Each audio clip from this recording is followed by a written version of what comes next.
ಅರೆ ಕಡಿಮೆ ಹಾಕು ಆದ್ರೆ ಅಸ್ಲಿ ಹಾಕು. MDH ಕಾಶ್ಮೀರಿ ಕೆಂಪು ಮೆಣಸಿನ ಪೌಡರ್.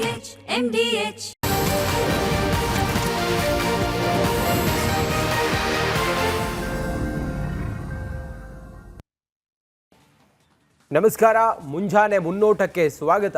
ನಾನು ರಂಜಿತ್ ಶಿರಿಯಾ, ನನ್ನ ಜೊತೆಲಿ ಅಶ್ವಿನಿ ದೇವಾಡಿಗ ಕೂಡ ಇದ್ದಾರೆ. Ashwini, welcome, good morning.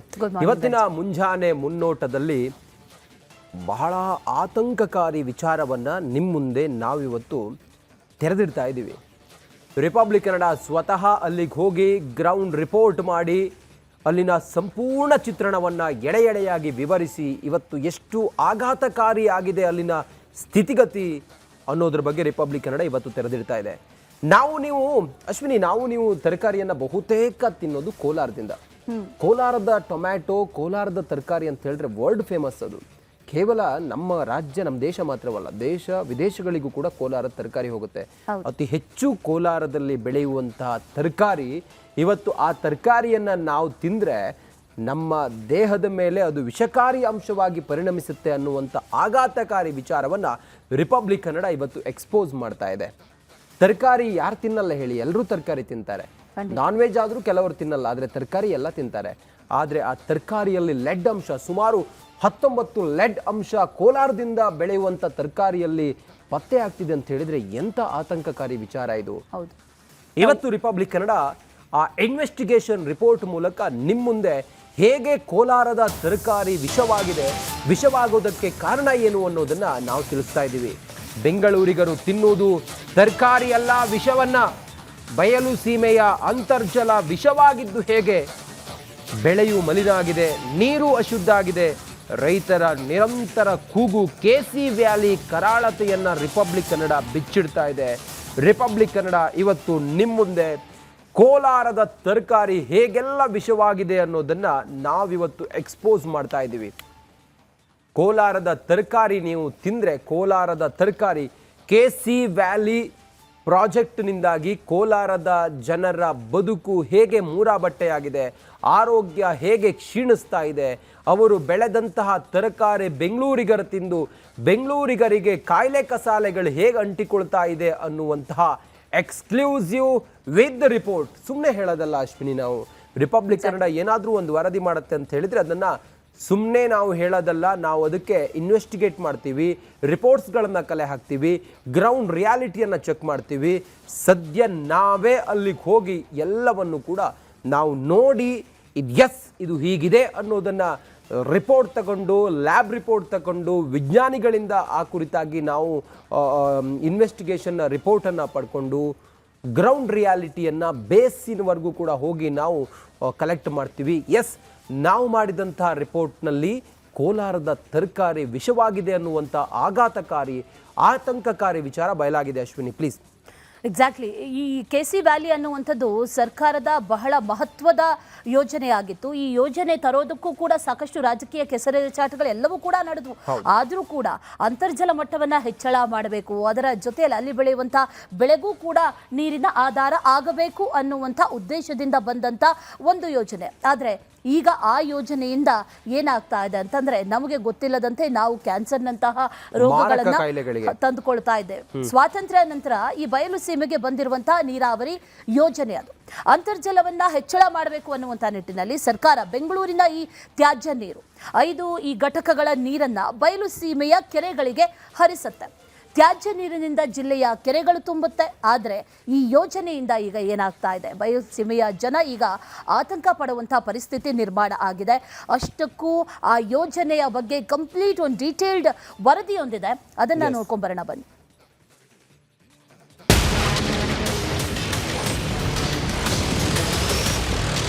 KC valley ಶಾಪ ವಿಶೇಷ ರಿಪಬ್ಲಿಕ್ ಕನ್ನಡದ ಅಭಿಯಾನಕ್ಕೆ ಸ್ವಾಗತ. ನಾನು ರಂಜಿತ್ ಶಿರಿಯಾರ್. ಬೆಂಗಳೂರಿನ ನಗರದ ತ್ಯಾಜ್ಯವನ್ನ ಕೋಲಾರ, ಚಿಕ್ಕಬಳ್ಳಾಪುರ, ಬೆಂಗಳೂರು ಗ್ರಾಮಾಂತರ ಜಿಲ್ಲೆಗಳಿಗೆ ಅಂತರ್ಜಲದ ಮಟ್ಟವನ್ನು ವೃದ್ಧಿ ಮಾಡೋದಕ್ಕೆ ಶುರುವಾದಂಥ ಕೋರಮಂಗಲ ಚಲ್ಲಘಟ್ಟ ವ್ಯಾಲಿಯೇ ಈ ಕೆಸಿ ವ್ಯಾಲಿ ಪ್ರಾಜೆಕ್ಟ್. 2018ರಲ್ಲಿ ಶುರುವಾದಂಥ ಕೆಸಿ ವ್ಯಾಲಿ ಪ್ರಾಜೆಕ್ಟ್ ಕೇಂದ್ರದ ನಿಯಮವನ್ನು ಮೀರಿ ಪ್ರಥಮ ಮತ್ತು ಸೆಕೆಂಡರಿ ಟ್ರೀಟ್ಮೆಂಟ್ನ ಮೂಲಕ ಮೂರನೇ ಟ್ರೀಟ್ಮೆಂಟ್ ಆಗಿ ಬಂದು ಕೆರೆಗಳಿಗೆ ಸೇರುವಂತಹ ಯೋಜನೆ ಆಗಿತ್ತು. ಕೆಸಿ ವ್ಯಾಲಿ ಶಾಪ ರಿಪಬ್ಲಿಕ್ ಕನ್ನಡ ಜನಪರವಾದ ಮತ್ತೊಂದು ಅಭಿಯಾನವನ್ನ ಇವತ್ತು ಕೈಗೆತ್ತಿಕೊಂಡಿದೆ. ಕೋರಮಂಗಲ ಜಲ್ಲಘಟ್ಟ ವ್ಯಾಲಿ ಅಂದ್ರೆ ಕೆಸಿ ವ್ಯಾಲಿ ನೀರನ್ನ ಶುದ್ಧೀಕರಿಸಿ ಕೋಲಾರ ಮತ್ತು ಬೆಂಗಳೂರಿನ ಜನರನ್ನ ಕಾಪಾಡಿ ಅಂತ ಆಗ್ರಹಿಸ್ತಾ ಇದೆ. ಕೆಸಿ ವ್ಯಾಲಿ ನೀರು ರೈತರ ನಿರಂತರ ಕಣ್ಣೀರು, ಬೆಳೆ ಜೊತೆ ಲಕ್ಷಾಂತರ ಜನರ ಜೀವನವೂ ಹಾಳು.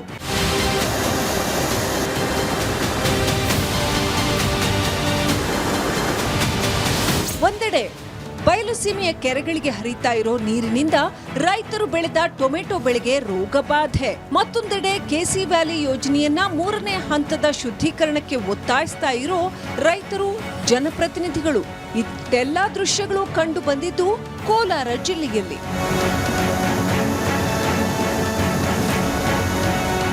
2018ರಲ್ಲಿ ಸಿದ್ದರಾಮಯ್ಯ ಮುಖ್ಯಮಂತ್ರಿಯಾಗಿದ್ದ ಸಂದರ್ಭದಲ್ಲಿ ಬಯಲು ಸೀಮೆಯ ಜಿಲ್ಲೆಗಳ ಅಂತರ್ಜಲ ವೃದ್ಧಿಸುವ ನಿಟ್ಟಿನಲ್ಲಿ 1300 ಕೋಟಿ ರೂಪಾಯಿಯ ಕೆಸಿ ವ್ಯಾಲಿ ಯೋಜನೆಯನ್ನ ಅನುಷ್ಠಾನಗೊಳಿಸಲಾಗಿತ್ತು. ಬೆಂಗಳೂರು ಮಹಾನಗರದ ತ್ಯಾಜ್ಯ ನೀರನ್ನ 2 ಹಂತಗಳಲ್ಲಿ ಸಂಸ್ಕರಿಸಿ ಆ ನೀರನ್ನ ಪೈಪ್ಲೈನ್ ಮೂಲಕ 131 ಕೆರೆಗಳಿಗೆ ತುಂಬಿಸುವುದು ಈ ಯೋಜನೆಯ ಉದ್ದೇಶವಾಗಿದೆ. ಯಾವ ಜಿಲ್ಲೆಗಳಿಗೆ ಹರಿವು? ಶುದ್ಧೀಕರಿಸಿದ ನೀರನ್ನ ಕೋಲಾರ, ಚಿಕ್ಕಬಳ್ಳಾಪುರ, ಬೆಂಗಳೂರು ಗ್ರಾಮಾಂತರ ಹಾಗೂ ಕೋಲಾರ ಜಿಲ್ಲೆಗಳ ಕೆರೆಗಳಿಗೆ ಹರಿಸಲಾಗುತ್ತಿದೆ. ಕೋಲಾರ ಜಿಲ್ಲೆಯ 131, ಚಿಕ್ಕಬಳ್ಳಾಪುರ ಜಿಲ್ಲೆಯ 5 ಕೆರೆಗಳಿಗೆ ನೀರು ತುಂಬಿಸುವ ಯೋಜನೆ ಇದು. ಕೆಸಿ ವ್ಯಾಲಿ ಇಷ್ಟೊಂದು ವಿವಾದಕ್ಕೆ ಕಾರಣವೇನು ಅನ್ನೋದನ್ನ ಹೇಳಲೇಬೇಕು. ಕೆಸಿ ವ್ಯಾಲಿ ನೀರನ್ನ 2 ಹಂತಗಳಲ್ಲಿ ಶುದ್ಧೀಕರಿಸಲಾಗ್ತಾ ಇದ್ದು ಅಷ್ಟೊಂದು ಸೂಕ್ತವಾಗಿಲ್ಲ. ಇದರಿಂದ ಕೋಲಾರ ಜಿಲ್ಲೆಯಲ್ಲಿ ರೈತರು ಬೆಳೆದ ಟೊಮೆಟೊ ಸೇರಿದಂತೆ ಬೆಳೆಗಳು ಗುಣಮಟ್ಟ ಕಳೆದುಕೊಳ್ಳುತ್ತಿವೆ ಅನ್ನೋ ಮಾತುಗಳು ವ್ಯಾಪಕವಾಗಿ ಕೇಳಿ ಬರ್ತಾ ಇದೆ. ನೋಡಿ, ಟೊಮೆಟೊ ಈಗಾಗಲೇ ಏಷ್ಯಾದಲ್ಲಿ 2ನೇ ದೊಡ್ಡ ಮಾರುಕಟ್ಟೆ. ಕೋಲಾರ, ಚಿಕ್ಕಬಳ್ಳಾಪುರ, ಬೆಂಗಳೂರು ಗ್ರಾಮಾಂತರ ಈ ಭಾಗದಲ್ಲಿ ಯಥೇಚ್ಛವಾಗಿ ಬೆಳೀತಿದ್ರು. ಯಾಕಂದರೆ ಭೂಮಿಯ ಗುಣಲಕ್ಷಣಗಳು ಹಾಗಿತ್ತು. ಭೂಮಿ ಕೂಡ ಭಾಳ ಫಲವತ್ತವಾಗಿತ್ತು. ನೀವಾಗಲೇ ಹೇಳಿದ ಚಿನ್ನದಂಥ ಒಂದು ಗುಣ ಇರತಕ್ಕಂಥದ್ದು ಅವೆಲ್ಲ ಇದ್ದಿದ್ದರಿಂದ ಅತ್ಯುತ್ತಮವಾದಂಥ ಬೆಳೆ ಆಗ್ತಿತ್ತು. ಇವತ್ತು ಏನು ನಮ್ಮ ಕೆಸಿ ವ್ಯಾಲಿನ ನೀರಿನ 2ನೇ ಹಂತ, ಕೇವಲ 2 ಹಂತದ ಶುದ್ಧೀಕರಣ, ಅದು ಕೂಡ 2 ಹಂತಕ್ಕೆ ಒಂದು ಪರಿಣಾಮಕಾರಿ ಆಗ್ತಾಯಿಲ್ಲ. ಅದರೆಲ್ಲದರ ಪರಿಣಾಮ ಇವತ್ತು ದಿವಸ ಏನು ರೋಗಗ್ರಸ್ತ ಆಗ್ತಾ ಇದೆ, ಬೆಳೆ ರೋಗ ನಿರೋಧಕ ಶಕ್ತಿ ಕಳ್ಕೊಳ್ತಾ ಇದೆ. ಆಮೇಲೆ ಏನು ಆ ಒಂದು ಬೆಳೆ ಗುಣಮಟ್ಟ ಹಣ್ಣು ಬರಬೇಕಾಯ್ತು, ಆ ಗುಣಮಟ್ಟ ಬರ್ತಾ ಇಲ್ಲ. ರಿಪಬ್ಲಿಕ್ ಕನ್ನಡ ಕೋಲಾರದ ಟೊಮೆಟೊ ಮಂಡಿಗೆ ಭೇಟಿ ನೀಡಿ ಅಲ್ಲಿರುವ ಬೆಳೆಯನ್ನ ಪರಿಶೀಲನೆ ಮಾಡಿತು. ಅಲ್ಲಿ ರೈತರು ಮಾಡಿದ ಆರೋಪಕ್ಕೆ ಪೂರಕವಾದ ಅಂಶಗಳು ಕಂಡು ಬಂದವು. ಇದರಲ್ಲಿ ಬೆಳೆದಂತ ಬೆಳೆ ಟೊಮೆಟೊ ಹೇಗಿರುತ್ತೆ ಅನ್ನೋದನ್ನ ತೋರಿಸ್ತೀನಿ ನೋಡಿ. ಇದು ನಾನು ಗಮನಿಸ್ತೀನಿ, ಮೊದಲು ತೋರಿಸ್ತೀನಿ ನೋಡಿ. ಇದು ಈ ನೀರಿನಲ್ಲಿ ಕೆಮಿಕಲ್ ಯುಕ್ತ ನೀರನ್ನು ಬಳಸ್ಕೊಂಡು ಬೆಳೆದಂಥ ಟೊಮ್ಯಾಟೊ ಹೇಗಾಗಿದೆ ಅನ್ನೋದನ್ನು ನೋಡಿ. ಇದರ ಮೇಲೆ ಅರಶಿನ ಬಣ್ಣದ ಕಲೆಗಳು ಮಾರ್ಕ್ ಆಗಿರೋದನ್ನು ತಾವು ಗಮನಿಸ್ತಾ ಇದ್ದೀರಲ್ಲ. ಒಂದನ್ನು ಓಪನ್ ಮಾಡಿ ಕೂಡ ನಾನು ನಿಮಗೆ ತೋರಿಸೋ ಪ್ರಯತ್ನವನ್ನು ಮಾಡ್ತೀನಿ. ನೋಡಿ, ಹಳದಿ ಬಣ್ಣ ಮಾರ್ಕ್ ಕಾಣಿಸ್ತಾ ಇದೆ ನೋಡಿ. ಕೆಮಿಕಲ್ ಯುಕ್ತ ನೀರನ್ನು ಬಳಸ್ಕೊಂಡು ಈ ಟೊಮ್ಯಾಟೋದ ಕ್ವಾಲಿಟಿ ಹಾಳಾಗಿದೆ, ಇಳುವರಿ ಕೂಡ ಕಡಿಮೆ ಆಗಿದೆ. ಇದಕ್ಕೆ ಕಾರಣ ಏನು ಕೇಳಿದರೆ, ಕೆಸಿ ವ್ಯಾಲಿಯಿಂದ ಬರುವಂಥ ಕಲುಷಿತ ನೀರು ಕೆರೆಗಳಿಗೆ ಬಿಡೋದ್ರಿಂದಾಗಿ ಒಂದೆಡೆ ಬೆಳೆ ಗುಣಮಟ್ಟ ಕಳೆದುಕೊಳ್ತಾ ಇದ್ರೆ ಮತ್ತೊಂದೆಡೆ ರೋಗ ರುಜಿನಗಳು ಕಾಡ್ತಾ ಇರೋ ಆತಂಕ ಸ್ಥಳೀಯರಲ್ಲಿದೆ. ಕೆಲವು ದಿನಗಳ ಹಿಂದೆ ಸುಪ್ರೀಂ ಕೋರ್ಟ್ ಹಸಿರು ಪೀಠದ ಆದೇಶದ ಮೇರೆಗೆ ಬೆಂಗಳೂರಿನ ಮಲ್ಲೇಶ್ವರಂ ಮಾರುಕಟ್ಟೆ ಸೇರಿದಂತೆ ಹಲವೆಡೆ ತರಕಾರಿ ಮಾದರಿಗಳನ್ನ ಆಹಾರ ಸುರಕ್ಷತಾ ಅಧಿಕಾರಿಗಳು ಸಂಗ್ರಹಿಸಿದ್ರು. ಅವುಗಳಲ್ಲಿ ಸತು ಅಂದ್ರೆ ಲೆಡ್ ಅಂಶ ಇರುವುದು ಕಂಡು ಬಂದಿತ್ತು. ಇದು ಸಾಮಾನ್ಯ ಮಟ್ಟಕ್ಕಿಂತ 300% ಹೆಚ್ಚಿರುವ ಆತಂಕಕಾರಿ ವಿಚಾರ ಬಯಲಾಗಿತ್ತು. ಇದನ್ನ ನಾವು ಸೇವಿಸಿದರೆ ನಮ್ಮ ಆರೋಗ್ಯದ ಮೇಲೆ ಯಾವ ರೀತಿ ಪರಿಣಾಮಗಳು ಬೀಳಬಹುದು ಅನ್ನೋದು ಇವತ್ತು ರಿಪಬ್ಲಿಕ್ ಕನ್ನಡ ಅಸಲಿ ರಿಯಾಲಿಟಿಯನ್ನ, ಏನಾಗಿದೆ, ಹೇಗಿದು ಕಲುಷಿತ ಆಗ್ತಿದೆ ಅನ್ನೋದ್ರ ಬಗ್ಗೆ ಅಸಲಿ ರಿಯಾಲಿಟಿಯನ್ನ ತೋರಿಸುವಂತ ಪ್ರಯತ್ನವನ್ನ ಮಾಡ್ತಾ ಇದ್ದೀವಿ. ಇದೇ ರೀತಿ ಎಲ್ಲಿಂದೆಲ್ಲ ಬೆಂಗಳೂರಿನ ಮಾರುಕಟ್ಟೆಗೆ ತರಕಾರಿ ಬಂದಿತ್ತೋ ಅಲ್ಲಿಂದೆಲ್ಲ ಮಾದರಿ ಸಂಗ್ರಹಿಸಿ ಸರ್ಕಾರಿ ಪ್ರಯೋಗಾಲಯಕ್ಕೆ ಕಳುಹಿಸಲಾಗಿದೆ. ಅದರ ವರದಿ ಸಲ್ಲಿಕೆಯಾದ ಬಳಿಕವಷ್ಟೇ ಇನ್ನು ಏನೆಲ್ಲ ವಿಷಕಾರಿ ಅಂಶಗಳಿವೆ ಅಂತ ಗೊತ್ತಾಗಬೇಕಿದೆ. ಸರ್, ಆಕ್ಚುಲಿ ನಮಗೆ ಬರ್ತಾ ಇರತಕ್ಕಂಥ ನೀರು ಎರಡು ಸಲ ಶುದ್ಧೀಕರಣ ಮಾಡ್ತಾ ಇದ್ದಾರೆ. ಈಗ ರೈತರು ಮತ್ತು ಬೇರೆ ಅಧಿಕಾರಿಗಳದ್ದು ಎಲ್ಲದು ಅದೇ 3ನೇ ಸಲ ಟರ್ಷರಿ ಟ್ರೀಟ್ಮೆಂಟ್ ಅಂತ 3ನೇ ಟ್ರೀಟ್ಮೆಂಟ್ ಮಾಡಿದರೆ ನಮ್ಗೆ ಅದರಲ್ಲಿರ್ತಕ್ಕಂಥ ಹೆವಿ ಮೆಟಲ್ಸು ಇವೆಲ್ಲ ಏನಿರ್ತಾವಲ್ಲ ಅವನ್ನೆಲ್ಲ ಡಿಲೀಟ್ ಮಾಡಿದರೆ ಆವಾಗ ನಾವು ಭೂಮಿಗೆ ಬಳಕೆ ಮಾಡೋದ್ರಿಂದ ಸೊ ವಿಷದ ಅಂಶ ಕಡಿಮೆ ಆಗ್ಬೋದು ಅನ್ನೋದು ಎಲ್ಲರದ್ದು ಅಭಿಪ್ರಾಯ. ಕಾಂಗ್ರೆಸ್ ಸರ್ಕಾರ ಗ್ಯಾರಂಟಿಗಳಿಗೆ 59,000 ಕೋಟಿ ವೆಚ್ಚ ಮಾಡ್ತಿದೆ. ಕನಿಷ್ಠ ಇದರಲ್ಲಿ 1,000 ಕೋಟಿ ವೆಚ್ಚ ಮಾಡಿದರೆ 3ನೇ ಹಂತದ ಶುದ್ಧೀಕರಣವಾಗಲಿದೆ ಅನ್ನೋ ಬೇಡಿಕೆಯೂ ಇದೆ. ಟರ್ಷರಿ ಟ್ರೀಟ್ಮೆಂಟ್ಗೆ ಸುಮಾರು 2-2.5 ಸಾವಿರ ಕೋಟಿ ಅಷ್ಟೇ. ಅರ್ಥ ಮಾಡ್ಕೋಬೇಕು, ಪ್ರತಿ ವರ್ಷ 55,000 ಗ್ಯಾರಂಟಿಗಳು ಕೊಡ್ತಾ ಇದ್ದಾರೆ. ಗ್ಯಾರಂಟಿಗಿಂದ ಏನು ಪೊಲಿಟಿಕಲ್ ಗೇನ್ ಆಗ್ತಾ ಇದೆಯಾ ಏನೋ ಅಂತ ಗೊತ್ತಾಗ್ತಿಲ್ಲ. ಆದರೆ ನಮ್ಮ ಕರ್ನಾಟಕ ರಾಜ್ಯದ ಡೆವಲಪ್ಮೆಂಟ್ ಆದರೂ ಆಗಲಿ, ಇನ್ಫ್ರಾಸ್ಟ್ರಕ್ಚರ್ ಆದರೂ ಆಗಲಿ ಏನೂ ಆಗ್ತಾ ಇಲ್ಲ. 55,000 ಕೋಟಿ ಬರೀ ಗ್ಯಾರಂಟಿ ಅಂದರೆ ಕೋಲಾರ ಚಿಕ್ಕಬಳ್ಳಾಪುರ ಜಿಲ್ಲೆಯಲ್ಲಿ ಟರ್ಷರಿ ಟ್ರೀಟ್ಮೆಂಟ್ ಒಂದು ಮಾಡಿದ್ರೆ ಸುಮಾರು 3,000-3,500 ಕೋಟಿ ಆಗ್ಬೋದು 2 ಜಿಲ್ಲೆಗೂ. ಅದು ಯಾಕೆ ಇನ್ವೆಸ್ಟ್ಮೆಂಟ್ ಮಾಡಕ್ಕೆ ರೆಡಿ ಇಲ್ಲ? ಈ ನಡುವೆ ಸರ್ಕಾರ ಕೆಸಿ ವ್ಯಾಲಿ 2ನೇ ಹಂತದ ಯೋಜನೆಗೆ ಕಳೆದ ವರ್ಷ ಸೆಪ್ಟೆಂಬರ್ 4ರಂದು ಚಾಲನೆ ನೀಡಿದೆ. 446 ಕೋಟಿ ರೂಪಾಯಿ ವೆಚ್ಚದಲ್ಲಿ ಕೋಲಾರದ 272 ಕೆರೆಗಳನ್ನು ತುಂಬಿಸುವ ಯೋಜನೆ ಇದಾಗಿದೆ. ಪೈಪ್ಲೈನ್ ಮೂಲಕ ಲಕ್ಷ್ಮೀಸಾಗರ, ನರಸಾಪುರ ಕೆರೆಗೆ ಸದ್ಯ 140 MLD ನೀರು ಹರಿಸಲಾಗ್ತಿದೆ.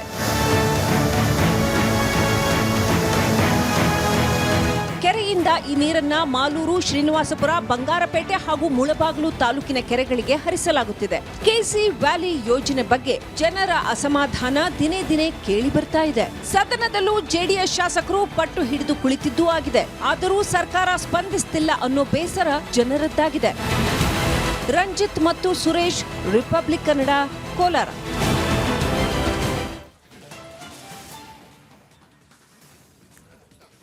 ಅಶ್ವಿನಿ, ಸರ್ಕಾರದ ಒಂದು ಮಹತ್ವಾಕಾಂಕ್ಷಿ ಯೋಜನೆ ಇದು. ಒಂದು ವೇಳೆ ಸಾಕಾರ ಆಗಿದ್ದಿದ್ರೆ 3ನೇ ಹಂತದ ಟರ್ಷರಿ ಟ್ರೀಟ್ಮೆಂಟ್ ಆಗಿ ಅಲ್ಲಿನ ಜನರಿಗೆ ಹೋಗಿದ್ದಿದ್ರೆ ಅಲ್ಲಿನ ಜನ ಚಿನ್ನದಂತ ಬೆಳೆ ತೆಗಿತಾ ಇದ್ರು. ಬೆಂಗಳೂರಿನ ಈ ಎಲ್ಲ ನಗರದ ತ್ಯಾಜ್ಯ ಇತ್ತಲ್ಲ, ತ್ಯಾಜ್ಯ ಅಂತ ಹೇಳಿದ್ರೆ ನೀರು, ಆ ನೀರೆಲ್ಲವನ್ನು ಕೂಡ ಚಲ್ಲಘಟ್ಟ ಮತ್ತೆ ಕೋರಮಂಗಲ ಈ ಕೆಸಿ ವ್ಯಾಲಿ ಮೂಲಕ ಚಿಕ್ಕಬಳ್ಳಾಪುರ ಹಾಗೆ ಕೋಲಾರ ಸೇರಿದಂತೆ ಬೆಂಗಳೂರು ಗ್ರಾಮಾಂತರಕ್ಕೆ ಬರಗಾಲ ಪೀಡಿತವಾದಂಥ ಆ ಜಿಲ್ಲೆಗಳಿಗೆ ನೀರನ್ನು ಉಣಿಸುವಂಥ ಮಹತ್ವಾಕಾಂಕ್ಷಿ ಯೋಜನೆ. ಇದನ್ನು ಜಾರಿಗೆ ತಂದರು. 2 ಹಂತದ ಟ್ರೀಟ್ಮೆಂಟ್. ಮೊದಲ ಹಂತದ ಟ್ರೀಟ್ಮೆಂಟ್ ಅಂತ ಹೇಳಿದರೆ ತೇಲುವ ಕಸಗಳಿರುತ್ತೆ, ಈ ಪ್ಲಾಸ್ಟಿಕ್ಗಳು ಅಥವಾ ಬಟ್ಟೆ ಮತ್ತೊಂದು, ಅದು ಮೊದಲ ಹಂತದ ಶುದ್ಧೀಕರಣ. 2ನೇ ಹಂತದ ಶುದ್ಧೀಕರಣ ಅಂತ ಹೇಳಿದರೆ ಅದರ ಒಳಗಡೆ ಇರುವಂಥ ಕೆಲವು ಕೆಮಿಕಲ್ ಐಟಮ್ಗಳು, ಆ ಕೆಮಿಕಲ್ ಐಟಮ್ಗಳನ್ನು ಶುದ್ಧೀಕರಣ ಮಾಡೋದು 2ನೇ ಹಂತದ ಶುದ್ಧೀಕರಣ. 3ನೇ ಹಂತದ ಶುದ್ಧೀಕರಣ ಅಂತ ಹೇಳಿದರೆ ಕೆಮಿಕಲ್ ಐಟಮ್ಗಳನ್ನು ತೆಗೆದು ಕುಡಿಯೋದಕ್ಕೂ ಕೂಡ ಆ ಇಲ್ಲಿ ಬಳಸಿದಂಥ ಬಚ್ಚಲು ಮನೆಯ ನೀರು 3ನೇ ಹಂತದ ಶುದ್ಧೀಕರಣವಾದರೆ ಕುಡಿಯೋದಕ್ಕೂ ಕೂಡ ಯೋಗ್ಯವಾಗುತ್ತೆ. ಆದರೆ 2ನೇ ಹಂತದ ಶುದ್ಧೀಕರಣ ಮಾತ್ರ ಮಾಡಿ ಅದರಲ್ಲಿರುವಂಥ ಕೆಮಿಕಲ್ಗಳನ್ನು ಹಾಗೆ ಬಿಟ್ಟು ಈಗ ಅಲ್ಲಿಗೆ ಬಿಟ್ಟಿರೋದು ಈಗ ದೊಡ್ಡ ಗಾಂಡಾಂತರಕ್ಕೆ ಕಾರಣ ಆಗಿದೆ. ಎಸ್, ಚಿಕ್ಕಬಳ್ಳಾಪುರ, ಕೋಲಾರ ಹಾಗೆ ಬೆಂಗಳೂರು ಗ್ರಾಮಾಂತರ ಈ ಭಾಗದ ಜನರು ನೇರವಾಗಿ ಇದರ ಒಂದು ಆತಂಕದ ಬಾಧಿತರು. ನೀವು ಕೂಡ ನಮ್ಮ ಜೊತೆಯಲ್ಲಿ ಕರೆ ಮಾಡಿ ಮಾತಾಡ್ಬೋದು. ರಿಪಬ್ಲಿಕ್ ಕನ್ನಡದ ಧ್ಯೇಯವಾಕ್ಯವೇ ನಿಮ್ಮ ಧ್ವನಿ. ಜನರ ಅಭಿಪ್ರಾಯಕ್ಕೆ ಒಂದು ಮುಕ್ತವಾದ ಅವಕಾಶವನ್ನು ಕಲ್ಪಿಸಿಕೊಡುವ ರಿಪಬ್ಲಿಕ್ ಕನ್ನಡ ನಾವು ನಿಮಗಾಗಿ ಒಂದು ವೇದಿಕೆಯನ್ನು ಮಾಡಿಕೊಟ್ಟಿದ್ದೀವಿ. ನಿಮ್ಮ ಅಭಿಪ್ರಾಯವನ್ನು ಪ್ರತಿನಿತ್ಯ ನಮಗೆ ತಿಳಿಸಬಹುದು. ಇವತ್ತಿನ ವಿಷಯ ಕೆಸಿ ವ್ಯಾಲಿಯ ನೀರಿನ ವಿಚಾರದಲ್ಲಿ ಸರ್ಕಾರ ನಿರ್ಲಕ್ಷ್ಯ ಮಾಡ್ತಿರುವ ಆರೋಪ. ಇದಕ್ಕೆ ನೀವೇನಂತೀರಿ? ನಿಮ್ಮ ಅಭಿಪ್ರಾಯವನ್ನು ನಮ್ಮ ದೂರವಾಣಿ ನಂಬರ್ಗೆ ಕರೆ ಮಾಡಿ ತಿಳಿಸ್ಬೋದು, ವಾಟ್ಸಪ್ಗೆ ಮೆಸೇಜ್ ಮಾಡ್ಬೋದು, ಅಥವಾ ನಮ್ಮ ಎಕ್ಸ್ ಖಾತೆಗೆ ಆ ಲಿಂಕ್ ಇದೆ, ಆ ಲಿಂಕ್ಗೆ ತಾವು ತಮ್ಮ ಅಭಿಪ್ರಾಯವನ್ನು ಹಂಚಿಕೊಳ್ಬೋದಾಗಿದೆ. ಆ ಮೂಲಕ ಕೆಸಿ ವ್ಯಾಲಿ 2ನೇ ಹಂತದ ಶುದ್ಧೀಕರಣವಾಗಿ 3ನೇ ಹಂತದ ಶುದ್ಧೀಕರಣ ಆಗದೆ ಕೇಂದ್ರದ ನಿಯಮಗಳನ್ನು ಮೀರಿ ಪರಿಸರದ ಮೇಲೆ ನೀವು ಮಾಡುತ್ತಿರುವಂಥ ಮಾರಕವಾದಂಥ ದಾಳಿ ಇತ್ತಲ್ಲ, ಬಹುಶಃ ಇದು ಮುಂದಿನ ದಿನಗಳಲ್ಲಿ ಕುಮಾರಸ್ವಾಮಿ ಅವರು ಹೇಳ್ತಾ ಇದ್ರು ಸ್ಲೋ ಪಾಯ್ಸನ್ ಅಂತೇಳಿ. Yes, exactly. ಕೋಲಾರದ ಜನರಿಗೆ ಮಾತ್ರ ಅಲ್ಲ ಅಶ್ವಿನಿ, ಇದು ಇಡೀ ದೇಶದ ಜನರಿಗೆ, ವಿಶ್ವದ ಅಥವಾ ಏಷ್ಯಾದ 2ನೇ ಅತಿ ದೊಡ್ಡ ಟೊಮ್ಯಾಟೊ ಮಂಡಿ ಇರೋದು ಕೋಲಾರದಲ್ಲಿ. ಎಲ್ಲೆಲ್ಲಿಗೆಲ್ಲ ಹೋಗುತ್ತೆ ನೀವು ಅರ್ಥ ಮಾಡ್ಕೊಳ್ಳಿ. ಅವರೆಲ್ಲರಿಗೂ ಕೂಡ ಇದು ಮರಣ ಶಾಸನವೇ. ಇದು ಇಲ್ಲಿನ ಚಿತ್ರಣ, ಇದು ಇಲ್ಲಿನ ಪರಿಸ್ಥಿತಿ.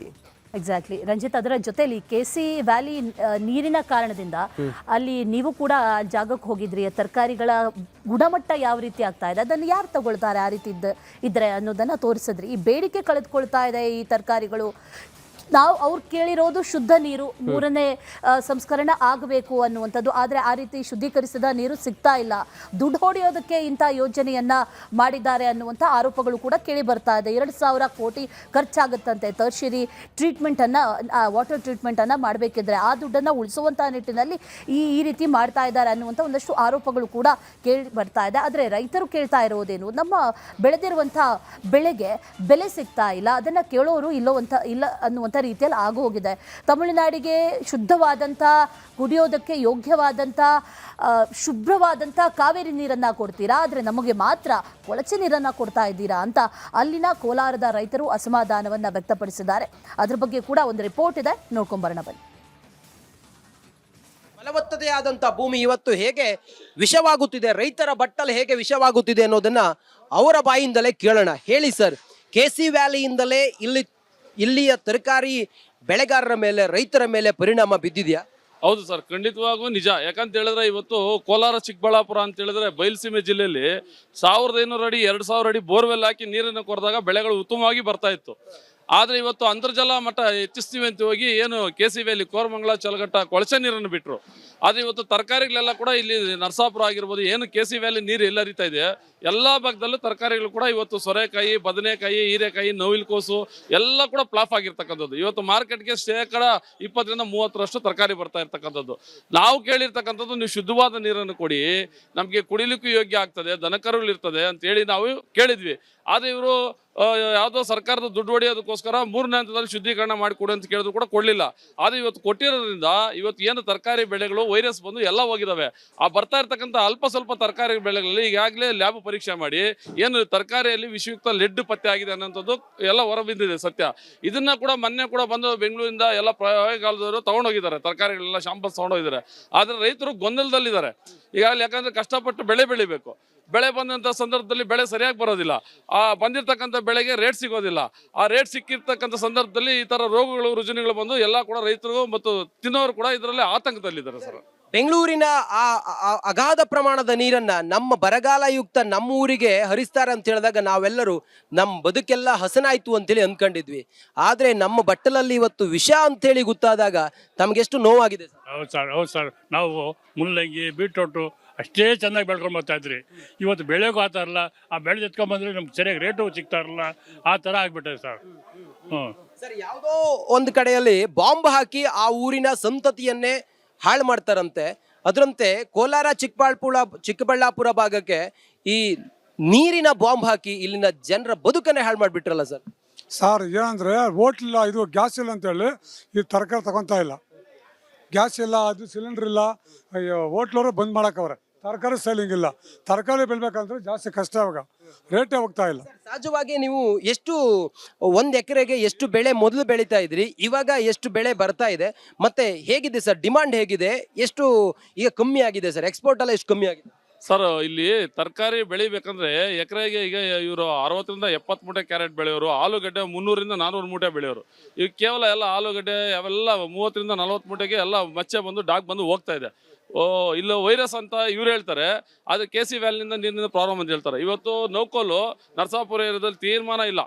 ಮೊದಲು 500 ಮೂಟೆ 600 ಮೂಟೆ ನೌಕೋಲ್ ಬೆಳೆದು ತೊಗೊಂಡ್ಬರ್ತಾ ಇದ್ದವ್ರು ಇಲ್ಲೇ ಇಲ್ವಾ. ಇವತ್ತು ಆ ನರಸಾಪುರ ಭಾಗದಲ್ಲಿ ಏನಿದೆ ತರಕಾರಿ ಬರೋರೇ ಬಿಟ್ಬಿಟ್ಟಿದ್ದಾರೆ. ಈಗೆಲ್ಲ ಅವರೆಲ್ಲ ಫ್ಯಾಕ್ಟ್ರಿಗೆ ಕೂಲಿ ಕಾರ್ಮಿಕ ಕೆಲಸಕ್ಕೆ ಹೋಗುವಂಥ ಪರಿಸ್ಥಿತಿ ತಂದಿಟ್ಟಿದ್ದಾರೆ. ಯಾವ ಉದ್ದೇಶಕ್ಕೋಸ್ಕರ KC ವ್ಯಾಲಿ ಜಾರಿಗೆ ತಂದ್ರು, ಆದರೆ ಆ ಉದ್ದೇಶ ಹಳ್ಳ ಹಿಡಿದಿದೆ, ಅದ್ರ ಜೊತೆಗೆ ನಮ್ಮ ಬದುಕೆ ಹಾಳಾಗಿದೆ ಸರ್.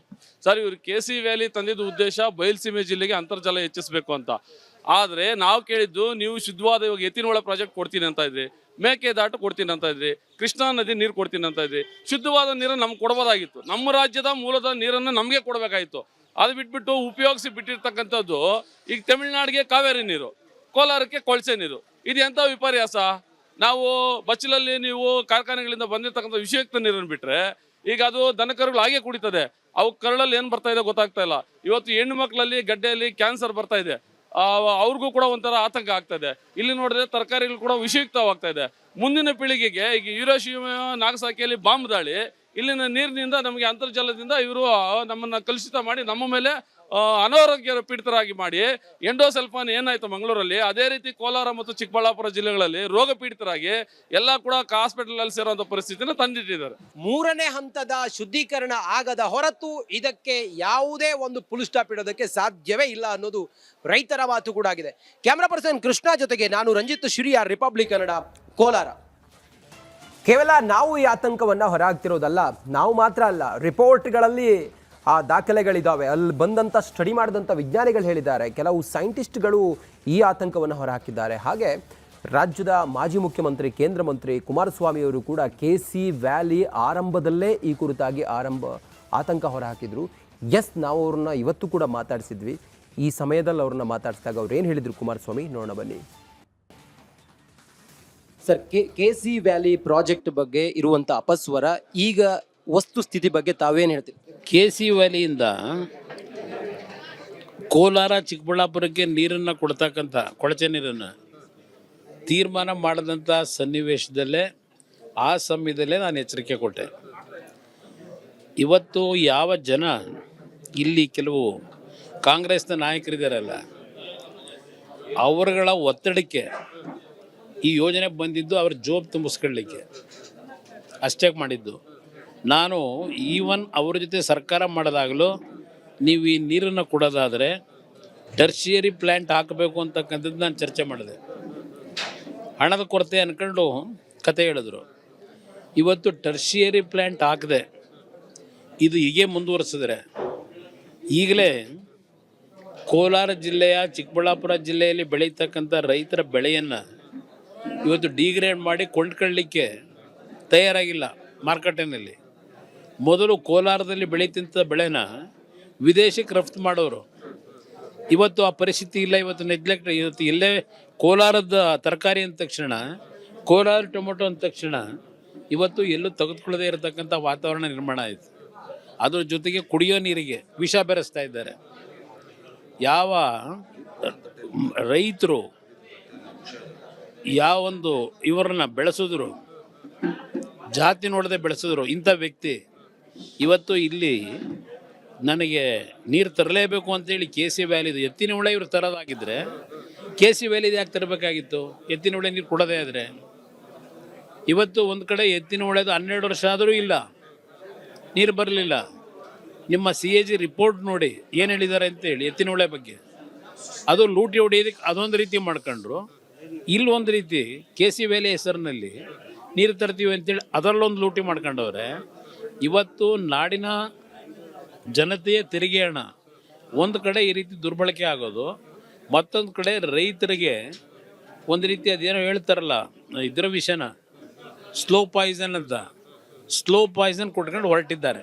ಬೆಳೆದಂಥ ರೈತರಿಗೆ ಮಾತ್ರ ಅಲ್ಲ, ಅದನ್ನು ಸೇವಿಸುವಂಥ ಜನರಿಗೂ ಕೂಡ ಆ ಇಳುವರಿಯಲ್ಲಿ ವಿಷಯುಕ್ತ 19 ಈ ಸೀಸದ ಅಂಶ ಇರೋದು ಪತ್ತೆಯಾಗಿದೆ ಸೈಂಟಿಫಿಕಲಿ. ಸರ್, ಇದು ಎಷ್ಟು ಆಘಾತಕಾರಿ, ಎಷ್ಟು ಆತಂಕಕಾರಿ?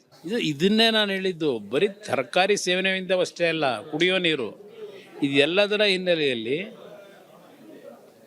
ಇಲ್ಲಿಯ ಜನತೆಗೆ ಸ್ಲೋ ಪಾಯ್ಸನ್ ಕೊಟ್ಟಿದ್ದಾರೆ ಅಂತ ಒಂದೇ ಪದ ಹೇಳಿದೆ ನಾನು. ಇವತ್ತು ನೋಡ್ತಾ ಇದ್ದೇವೆ ಕಿಡ್ನಿ ಪೇಷಂಟ್ಗಳು, ಕ್ಯಾನ್ಸರ್ ಪೇಷಂಟ್ಗಳು, ಎಲ್ಲ ರೀತಿಯಲ್ಲಿ ಇವತ್ತು ಕುಟುಂಬಗಳು ಹಾಳಾಗ್ತಾ ಇದ್ದಾವೆ ಈ ರೀತಿಯ ಕಾಯಿಲೆಗಳಿಂದ. ಜೊತೆಗೆ ಆ ತರಕಾರಿ ಸೇವನೆ ಮಾಡೋದ್ರಿಂದಲೂ ಇವತ್ತು ಪರಿಸ್ಥಿತಿಗಳು ಯಾವ ರೀತಿ ವಿಷಯುಕ್ತವಾಗ್ತಾ ಇದೆ. ಇಷ್ಟೆಲ್ಲ ಗೊತ್ತಿದ್ದು ಈ ಸರ್ಕಾರ ಕಣ್ಣು ಮುಚ್ಕೊಂಡು ಈ ಒಂದು ನೀರನ್ನು ಬಿಟ್ಟು ಕೆರೆಗಳನ್ನೆಲ್ಲ ನಾಶ ಮಾಡಿ ವಿಷಯುಕ್ತ ಮಾಡಿ, ಬೋರ್ವೆಲ್ಗಳನ್ನು ವಿಷಯುಕ್ತ ಮಾಡಿ, ಹೌದು, ಅದು ಜನಗಳ ಜೊತೆ ಚೆಲ್ಲಾಟ ಅಂತದ್ದೇನಿದೆ. ಇದು ನೀವೇನು ಅಭಿಯಾನ ಮಾಡ್ತಾ ಇದ್ದೀರಿ, ನಿಮಗೆ ಅಭಿನಂದನೆ ಸಲ್ಲಿಸ್ತೀನಿ. ಜನತೆಯನ್ನು ಎಚ್ಚರಿಸ್ತಕ್ಕಂಥದ್ದು ಮತ್ತು ಸರ್ಕಾರನೂ ಎಚ್ಚರಿಸ್ತಕ್ಕಂಥ ಕೆಲಸ ಏನು ಮಾಡ್ತಾ ಇದ್ದೀರಿ, ನಿಮಗೆ ನನ್ನ ಅಭಿನಂದನೆಗಳು. ಇದು HD ಕುಮಾರಸ್ವಾಮಿ ಅವರು, ಮಾಜಿ ಮುಖ್ಯಮಂತ್ರಿಗಳು, ಮಾನ್ಯ ಸಚಿವರ ಮಾತು. ಕ್ಯಾಮರಾ ಪರ್ಸನ್ ಕೃಷ್ಣ ಜೊತೆಗೆ ನಾನು ರಂಜಿತ್ ಶಿರಿಯಾ, ರಿಪಬ್ಲಿಕ್ ಕನ್ನಡ, ಕೋಲಾರ. ಕುಮಾರಸ್ವಾಮಿ ಅವರು ಮಾತಾಡಿರೋದನ್ನ ಗಮನಿಸಿದ್ವಿ. ಅವರು ಇದು ಸ್ಲೋ ಪಾಯ್ಸನ್ ಅನ್ನೋದನ್ನು ಹೇಳಿದ್ರು. ಇನ್ನು ಸಚಿವ ಬೈರತಿ ಸುರೇಶ್, ಉಸ್ತುವಾರಿ ಸಚಿವರು, ಅವರಿಗೆ ಕೇಳಿದಂಥ ಸಂದರ್ಭದಲ್ಲಿ ಸಿಡಿಮಿಡಿಯಾಗಿ ಉತ್ತರ ಕೊಟ್ಟಿದ್ದಾರೆ. ಅದು ಕೊಟ್ಟಿರೋದು ಬರೀ ಅಂತರ್ಜಲ ವೃದ್ಧಿಗಾಗಿ ಮಾತ್ರ, ಕುಡಿಯೋದಕ್ಕೆ, ವ್ಯವಸಾಯಕ್ಕೆ ಅಲ್ಲ ಅನ್ನುವಂಥದ್ದನ್ನು ಬೈರತಿ ಸುರೇಶ್ ಅವರು ಹೇಳಿರೋದು. ಅವರು ಅಸಲಿಗೆ ಏನು ಹೇಳಿದ್ರು ಬನ್ನಿ ನೋಡ್ಕೊಂಬರೋಣ. ಅದೆಲ್ಲ ನೋಡ್ರಿ, ಈಗಾಗಲೇ ನಾವು 4 ರಿಂದ 5 ಸರ್ತಿ ಸರ್ಕಾರದ ಲ್ಯಾಬ್ದಿಂದ ಹಿಡಿದು ಯೂನಿವರ್ಸಿಟಿ ಲ್ಯಾಬ್ಸಿಂದ ಎಲ್ಲಾನು ಚೆಕ್ ಮಾಡಿದ್ದೆ. ನೀರು ಸೆಲೆ ಜಾಸ್ತಿ ಆಗ್ಬೇಕ ಹೊರತು ಅದನ್ನ ತಗೊಂಡು ವ್ಯವಸಾಯಕ್ಕೆ ಉಪಯೋಗಿಸಬಾರ್ದು ಅಂತೆಲ್ಲ ಕೊಡ್ತಾ ಇರೋದು. ಬೋರ್ವೆಲ್ ಅಲ್ಲಿ ಅಂಡರ್ ವಾಟರ್ ಏನು ಇದಿದೆ ಗ್ರೌಂಡ್ ವಾಟರ್, ಅದು ಸೆಲೆ ಜಾಸ್ತಿ ಆಗ್ಲಿ ಅಂತ ನೀರು ಕೊಡ್ತಾ ಇರೋದು. ನಾವು ವ್ಯವಸಾಯ ಮಾಡಕ್ಕಾಗ್ಲಿ ಕುಡಿಯೋ ನೀರ್ಗಾಗ್ಲಿ ಕೊಡ್ತಾ ಇಲ್ಲ. ಇಲ್ಲ, ಅದರಿಂದ ಯಾವ್ದು ಕಾಯಿಲೆ ಬರ್ತಾ ಇಲ್ಲಪ್ಪ, ಯಾವ್ದು ಕುಡಿಯೋಕೆ ಉಪಯೋಗಿಸ್ತಾ ಇಲ್ಲ ನೀರು. ತಮ್ಗೆ ತಪ್ಪು ಮಾಹಿತಿ ಇದೆ. ನಾವು KC ವ್ಯಾಲಿಯಿಂದ ಕುಡಿಯುವಂತ ನೀರು ಅದು ವ್ಯವಸಾಯ ಮಾಡಕ್ಕೋಸ್ಕರ ಆಗ್ಲಿ ಕುಡಿಯೋ ನೀರ್ಗಾಗ್ಲಿ ಕೊಟ್ಟಿಲ್ಲ. ನಾವು ನೀರಿನ ಸೆಲೆ ಜಾಸ್ತಿ ಆಗ್ಲಿ ಅಂತ ಕೊಟ್ಟಿರೋದು. ತಮ್ಗೆ ತಪ್ಪು ಮಾಹಿತಿ ಇದೆ ಅದ್ರ ಬಗ್ಗೆ. ಕೆರೆಗಳು ಸಮೃದ್ಧಿ ಆಗಿದೆ, ಬಟ್ ಅಲ್ಲಿನ ಜನರಿಗೆ 2 ಬಾರಿ ಶುದ್ಧೀಕರಣ ಆಗ್ತಿದೆ. ಮೂರು ರೀತಿಯಲ್ಲಿ ಶುದ್ಧೀಕರಣ ಆಗ್ಬೇಕು ಅಂತ. ಇಲ್ಲ ನೀವು ಸ್ವಲ್ಪ ಮಾಹಿತಿ ಇಟ್ಕೊಳ್ಳಿ. ಟೆರ್ಷರಿ ಟ್ರೀಟ್ಮೆಂಟ್ ಅಂದ್ರೆ 3 ಸರಿ ಅದನ್ನ ಪ್ಯೂರಿಫೈ ಮಾಡಿದ್ರೆ ಅದು ಕುಡಿಯೋ ನೀರಿಗೆ ಉಪಯೋಗಿಸೋದು, ನಾಟ್ ಫಾರ್ ಅಗ್ರಿಕಲ್ಚರ್. ನೋಡಿ, ಒಂದು ಸಣ್ಣ ಲಾಜಿಕ್ಕು, ಅವ್ರು ಕೆರೆಗೆ ನೀರು ಬಿಡ್ತಾ ಇದಾರೆ, ಕೆರೆಯ ನೀರನ್ನ ಪ್ರಾಣಿ ಪಕ್ಷಿಗಳು ಕುಡಿತವೆ, ಮೀನು ಮೀನುಗಳಿರುತ್ತೆ, ಅವುಗಳಿಗೆಲ್ಲ ಜೀವಕ್ಕೆ ಬೆಲೆ ಇಲ್ವಾ? ಹಾಗಾದ್ರೆ ಏನು ಉತ್ತರ ಕೊಡ್ತೀರಿ ಮಾನ್ಯ ಉಸ್ತುವಾರಿ ಮಂತ್ರಿಗಳೇ? ಈ ಸೀಸಾ ಇರುವಂತ ಸಂದರ್ಭದಲ್ಲಿ ಬೇಸಿಕ್ ಅದು ಸೀಸಾ ಇರುವಂತ ನೀರು ಇಂಗು ಗುಂಡಿಗಳಿಗೆ ಅಂತ ಜಲ ವೃದ್ಧೀಕರಣ, ಅಂತರ್ಜಲ ಮಟ್ಟ ವೃದ್ಧಿ ಆಗ್ಲಿ ಅಂತ ಹೇಳಿರೋದು. ಆದ್ರೆ ಸೀಸಾ ಇರುವಂತ ನೀರು ಗೊತ್ತಿರ್ಲಿ, ಇಂಗೋದೇ ಇಲ್ಲ, ಅದು ಹಾಗೇ ಇರುತ್ತೆ. ಅದರ ಜೊತೆಯಲ್ಲಿ ಮಣ್ಣಿನ ಫಲವತ್ತತೆ ಕೂಡ ಅದೇ ರೀತಿಯಲ್ಲಿ ಹಾಳಾಗ್ತಾ ಹೋಗುತ್ತೆ. ಟರ್ಷರಿ ಟ್ರೀಟ್ಮೆಂಟ್ ಇಲ್ಲದೆ ಇದ್ದಂತ ಸಂದರ್ಭದಲ್ಲಿ ಅದು ಕೇವಲ ಅಂತರ್ಜಲ ಮಟ್ಟ ಅಲ್ಲ, ಅದು ಯಾವುದಕ್ಕೂ ಕೂಡ ಯೋಗ್ಯ ಅಲ್ಲ. ಅಂತರ್ಜಲದ ನೀರು ಆರ್ಸೆನಿಕ್ ಅಂತ ಅಂಶಗಳು ಅಂತರ್ಜಲದಲ್ಲಿ ಪತ್ತೆ ಆಯ್ತು ಅನ್ನೋದಾದ್ರೆ ಆರ್ಸೆನಿಕ್ ಅನ್ನೋದು ಕ್ಯಾನ್ಸರ್ಗೆ ಕಾರಣ. ಇವ್ರು ಹೇಳ್ತಾರೆ ನಮ್ಗೆ ರಿಪೋರ್ಟ್ ಇಲ್ಲ ಅದು ಇದು ಅಂತ ಹೇಳಿ. ನಾವು ಕೊಡ್ತೀವ್ರಿ, ರಿಪೋರ್ಟ್ ನಮ್ಮ ಹತ್ರ ಇದೆ. ಯಾರು ಅಲ್ಲಿ ಬಂದು ಸ್ಟಡಿ ಮಾಡಿ ಏನು ರಿಪೋರ್ಟ್ ಕೊಟ್ಟಿದ್ದಾರೆ, ರಿಪೋರ್ಟ್ ನಿಮ್ಗೆ ಕಳಿಸ್ತೀವಿ ಅಥವಾ ನಿಮ್ಗೆ ತೋರಿಸ್ತೀವಿ. ಈ ರೀತಿಯ ಉಡಾಫೆ ಉತ್ತರಗಳು ಸರಿಯಲ್ಲ. ಅಥವಾ ಅಲ್ಲಿನ ಜನರ ಹಿತಾಸಕ್ತಿಯನ್ನು ಮರೆತು ನೀವು ಈ ರೀತಿಯಾಗಿ ಬೇಜವಾಬ್ದಾರಿಯಿಂದ ನಡೆದುಕೊಳ್ಳೋದು ಸರಿಯಲ್ಲ ಮಾನ್ಯ ಮಂತ್ರಿಗಳೇ, ಎಚ್ಚರಿಸ್ತಾ ಇದ್ದೀವಿ, ಸರಿಪಡಿಸಿ. ಎಸ್, ಈ ಕುರಿತು ಈ KC ವ್ಯಾಲಿಯ ಅವ್ಯವಸ್ಥೆಯ ಕುರಿತು ಗೋವಿಂದರಾಜು ಅವರು ಮಾನ್ಯ ಪರಿಷತ್ನ ಸದಸ್ಯರು ಮಾತಾಡಿದ್ದಾರೆ. ಅವರು ಅದರಲ್ಲಿ ಹೋರಾಟ ಕೂಡ ಮಾಡಿದ್ರು. ಏನು ಹೇಳಿದ್ದಾರೆ ಕೇಳೋಣ ಬನ್ನಿ. ನಗರದ ನೀರನ್ನ, ತ್ಯಾಜ್ಯ ನೀರನ್ನ ಸಂಸ್ಕರಿಸಿ ಕೋಲಾರ ಮತ್ತು ಚಿಕ್ಕಬಳ್ಳಾಪುರ, ಬೆಂಗಳೂರು ಗ್ರಾಮಾಂತರ ಭಾಗಕ್ಕೆ ಕೃಷಿಗೆ ಮತ್ತೆ ಅಂತರ್ಜಲದ ವೃದ್ಧಿಗೆ ನೀಡುವಂತಹ KC ವ್ಯಾಲಿ, ಕೋರಮಂಗಲ ಮತ್ತೆ ಚಲ್ಲಘಟ್ಟ ವ್ಯಾಲಿಯ ಪ್ರಾಜೆಕ್ಟ್ ಇತ್ತಲ್ಲ, JDS ನ MLC ಗೋವಿಂದರಾಜ್ ಅವರು ನಮ್ಮ ಜೊತೆಲಿದ್ದಾರೆ. ಅವ್ರನ್ನ ಮಾತಾಡಿಸ್ತೀನಿ. ಸರ್ ನಮಸ್ಕಾರ. ಹೇಳಿ, ಈ KC ವ್ಯಾಲಿ ಪ್ರಾಜೆಕ್ಟ್ ಈಗ ಏನಾಗಿದೆ, ಯಾಕೆ ಇದೊಂದು ವಿವಾದಕ್ಕೆ ಕಾರಣ ಆಗಿದೆ ಸರ್? ಸರ್, KC ವ್ಯಾಲಿ ಅನ್ನೋದು ಇದು ಸರ್ಕಾರದ ಮುಖ್ಯ ಭಾಗ ಆಗಿರಲಿಲ್ಲ.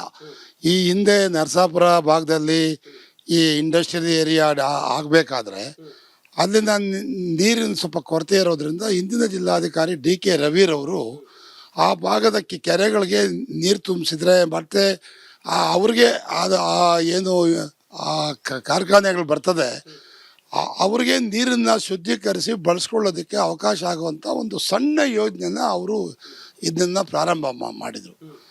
ಇದ್ರ ಬಗ್ಗೆ ಮತ್ತೆ ನಮ್ಮ ಕೃಷ್ಣ ಬೈರೇಗೌಡರು, KH ಮುನಿಯಪ್ಪನವರು, ಸಿದ್ದರಾಮಯ್ಯವ್ರ ಗೌರ್ಮೆಂಟಲ್ಲಿ ಇದನ್ನು ಒಂದು ದೊಡ್ಡ ಪ್ರಾಜೆಕ್ಟ್ ಆಗಿ ಯಾಕೆ ಇದನ್ನು ಶುದ್ಧೀಕರಿಸಿ ಕೋಲಾರದ ಎಲ್ಲ ಕೆರೆಗಳಿಗೂ ತುಂಬಿಸಿದ್ರೆ ಇಲ್ಲಿ ಅಂತರ್ಜಲ ವೃದ್ಧಿ ಆಗುತ್ತೆ ಅನ್ನೋದು ಅವರ ಯೋಚನೆ. ಅವ್ರ ಯೋಚನೆ ಬಗ್ಗೆ ನಂದು ಎರಡನೇ ಮಾತಿಲ್ಲ. ಕೋಲಾರಕ್ಕೆ KC ವ್ಯಾಲಿ ನೀರನ್ನು ಕೊಡಲಿ, ನಮ್ಮ ಒತ್ತಾಯ ಇಷ್ಟೇ. ಈಗ 2 ಹಂತದಲ್ಲಿ ಏನು ಶುದ್ಧೀಕರಣ ಆಗ್ತಿದೆ ಅದರಲ್ಲಿ ಪರಿಪೂರ್ಣವಾಗಿ ಶುದ್ಧೀಕರಣ ಆಗ್ತಾ ಇಲ್ಲ. ಅದರಲ್ಲಿ ಬಹು ಹೆಚ್ಚಿನ ಭಾಗ ತ್ಯಾಜ್ಯ ಹಾಗೆ ಉಳ್ಕೊಂಡು ಬರ್ತಿದೆ. ಅದಕ್ಕೆ ಭಾಳ ಮುಖ್ಯವಾಗಿ ನೀವು ನೋಡಿರ್ಬೋದು, ಬರ್ತಾ ನರಸಾಪುರ ಕೆರೆಯಲ್ಲಿ ಯಾವ ರೀತಿ ಕಳೆ ತುಂಬಿಕೊಂಡಿದೆ. ಆ ಕೆರೆಯಲ್ಲಿ ಪೂರ್ತಿ ಕವರ್ ಆಗಿಬಿಟ್ಟಿದೆ. ಮತ್ತು ಕೋಲಾರ ಕೆರೆಯಲ್ಲಿ ನೀವು ಹೋಗಿ ನೋಡ್ಬೋದು, ಪೂರ್ತಿ ಕಳೆ ತುಂಬಿಕೊಂಡಿದೆ. ಅಂದರೆ ಆ ತ್ಯಾಜ್ಯದ ಅತಿ ಹೆಚ್ಚು ಭಾಗ ಆ ನೀರಲ್ಲಿ ಉಳ್ಕೊಂಡಿರೋದ್ರಿಂದ ಆ ಕೆರೆಗಳಲ್ಲೇ ಸಹ ಕಳೆ ಬರ್ತಿದೆ. ಹಾಗಾಗಿ ಅದಲ್ಲದೆ ಕೋಲಾರ ಭಾಗಕ್ಕೆ, ನಗರಕ್ಕೆ ಹೊಂದಿಕೊಂಡಂತಿರೋ ಕೋಲಾರ ಕೆರೆ ಇರ್ಬೋದು, ಮತ್ತು ಪಕ್ಕದ ಕೆರೆಗಳಲ್ಲೂ ಸಹ ಏನು ಇವತ್ತು ಈ ಸೊಳ್ಳೆಯಿಂದ ರೋಗ ರುಜಿನಗಳು ಹರಡ್ತವೆ. ಬೆಳೆಗಳಿಗೆ ಏನು ರೋಗಗಳು ಬಂದು ಅಟ್ಯಾಕ್ ಆಗ್ತವೆ. ಆ ಸೊಳ್ಳೆಗಳಿಗೆಲ್ಲ ಒಂದು ಮೊಟ್ಟೆ ಇಟ್ಟು ಮರಿ ಆಗುವಂಥ ಒಂದು ಬ್ರೀಡಿಂಗ್ ಆಕ್ಟಿವಿಟಿ ಆಗಿದೆ ಇವತ್ತಿನ ದಿವಸ KC ವ್ಯಾಲಿ ನೀರಿನ ಕೆರೆಗಳು. ಅದಲ್ಲದೆ ಏನು ಇವತ್ತು KC ವ್ಯಾಲಿ ನೀರು ಪರಿಪೂರ್ಣವಾಗಿ ಶುದ್ಧ ಆಗದೆ ಅಂತರ್ಜಲಕ್ಕೆ ಸೇರ್ತಾ ಇದೆ. ಅಂತರ್ಜಲಕ್ಕೆ ಸೇರಿ ಅದೇ ನೀರೇ ಮತ್ತೆ ಇವತ್ತಿನ ದಿವಸ ಬೋರ್ವೆಲ್ ಮುಖಾಂತರ ಆಚೆ ಬರ್ತಿರೋದು. ಅಂದರೆ ಇವತ್ತೇನು ಅದರಲ್ಲಿರುವಂಥ ಕುಲುಷಿತವಾದಂಥ ಅಂಶ, ಏನು ಒಂದು ಸಣ್ಣ ಸಣ್ಣ ಎಳೆಗಳಿರ್ತದೆ ಭೂಮಿಯಲ್ಲಿ, ಅದೆಲ್ಲ ಪ್ಯಾಕ್ ಆಗ್ತಾ ಹೋಗ್ತಿರ್ತದೆ ಅನ್ನೋದು ತಜ್ಞರ ಕೂಡ ವರದಿ. ಅದು ಪ್ಯಾಕ್ ಆಗ್ತಾ ಹೋಗ್ತಾ ನಾಳೆ ದಿವಸ ಒಳ್ಳೆ ನೀರು ಬಂದರೂ ಕೂಡ ಅಂತರ್ಜಲಕ್ಕೆ ನೀರು ಹೋಗದೇ ಇರೋವಂಥದ್ದು ಒಂದು ಆತಂಕ. ಅದಲ್ಲದೆ ಏನು ಶುದ್ಧೀಕರಣ ಆದರೂ ಕೂಡ ಅದರಲ್ಲಿ ಕೆಲವೊಂದು ರಾಸಾಯನಿಕ ಅಂಶಗಳು ಹಾಗೆ ಉಳ್ಕೊಂಡು ಇವತ್ತಿನ ದಿವಸ ನಾವು ಬೆಳೀತಿರೋವಂಥ ಬೆಳೆಗಳ ಮೇಲೆ ದುಷ್ಪರಿಣಾಮನ ಬೀರ್ತಿದೆ. ಇವತ್ತು ನೋಡಿ, ಈಗ ಮೇ ತಿಂಗಳಿನಿಂದ ಸೆಪ್ಟೆಂಬರ್ ತಿಂಗಳವರೆಗೂ ಈ ಕೋಲಾರದ ಮಾರುಕಟ್ಟೆಯಿಂದ ಈ ಉತ್ತರ ಭಾರತದ ಉತ್ತರ ಈಶಾನ್ಯ ರಾಜ್ಯಗಳಿಗೆ, ಬಾಂಗ್ಲಾದೇಶಕ್ಕೆ ಮತ್ತೆ ಈ ಕಡೆ ಪಾಕಿಸ್ತಾನಕ್ಕೂ ಸಹ ಇಲ್ಲಿನ ತರಕಾರಿಗಳು ಹೋಗೋದು. ಗಂಟು ಕಟ್ಟಿಕೋ ಲವಂಗ, ಹಸಿರು ಏಲಕ್ಕಿಯಿಂದ ತುಂಬಿದ MDH ಮಸಾಲೆ. KC ವ್ಯಾಲಿಯ ಕರ್ಮಕಾಂಡಗಳನ್ನು ಮುಂದಿನ ಬುಲೆಟಿನ್ಗಳಲ್ಲಿ ಅಶ್ವಿನಿ ನಾವು ಎಳೆಯಾಗಿ ಇನ್ನಷ್ಟು ಪರಿಣಾಮಕಾರಿಯಾಗಿ ಇನ್ನಷ್ಟು ಬೇಸಿನಿಂದ ಮಾಹಿತಿಯನ್ನು ನಿಮಗೆ ನೀಡ್ತೀವಿ. ಮುಂದಿನ ಸುದ್ದಿ ನೋಡೋಣ. ಶೃಂಗೇರಿ ಸಭಾಂಗಣದಲ್ಲಿ ಮತಮಹಾಯುದ್ಧ. ಶೃಂಗೇರಿಯ ಸಮರಾಂಗಣದಲ್ಲಿ ಅಂಚೆ ಮತಗಳ ಮಹಾಯುದ್ಧ ಇದು. ಕಳೆದ ಎಣಿಕೆಗೂ ಈ ಬಾರಿ ಎಣಿಕೆಗೂ ಭಾರೀ ವ್ಯತ್ಯಾಸದ ಅನುಮಾನ ಇದೆ.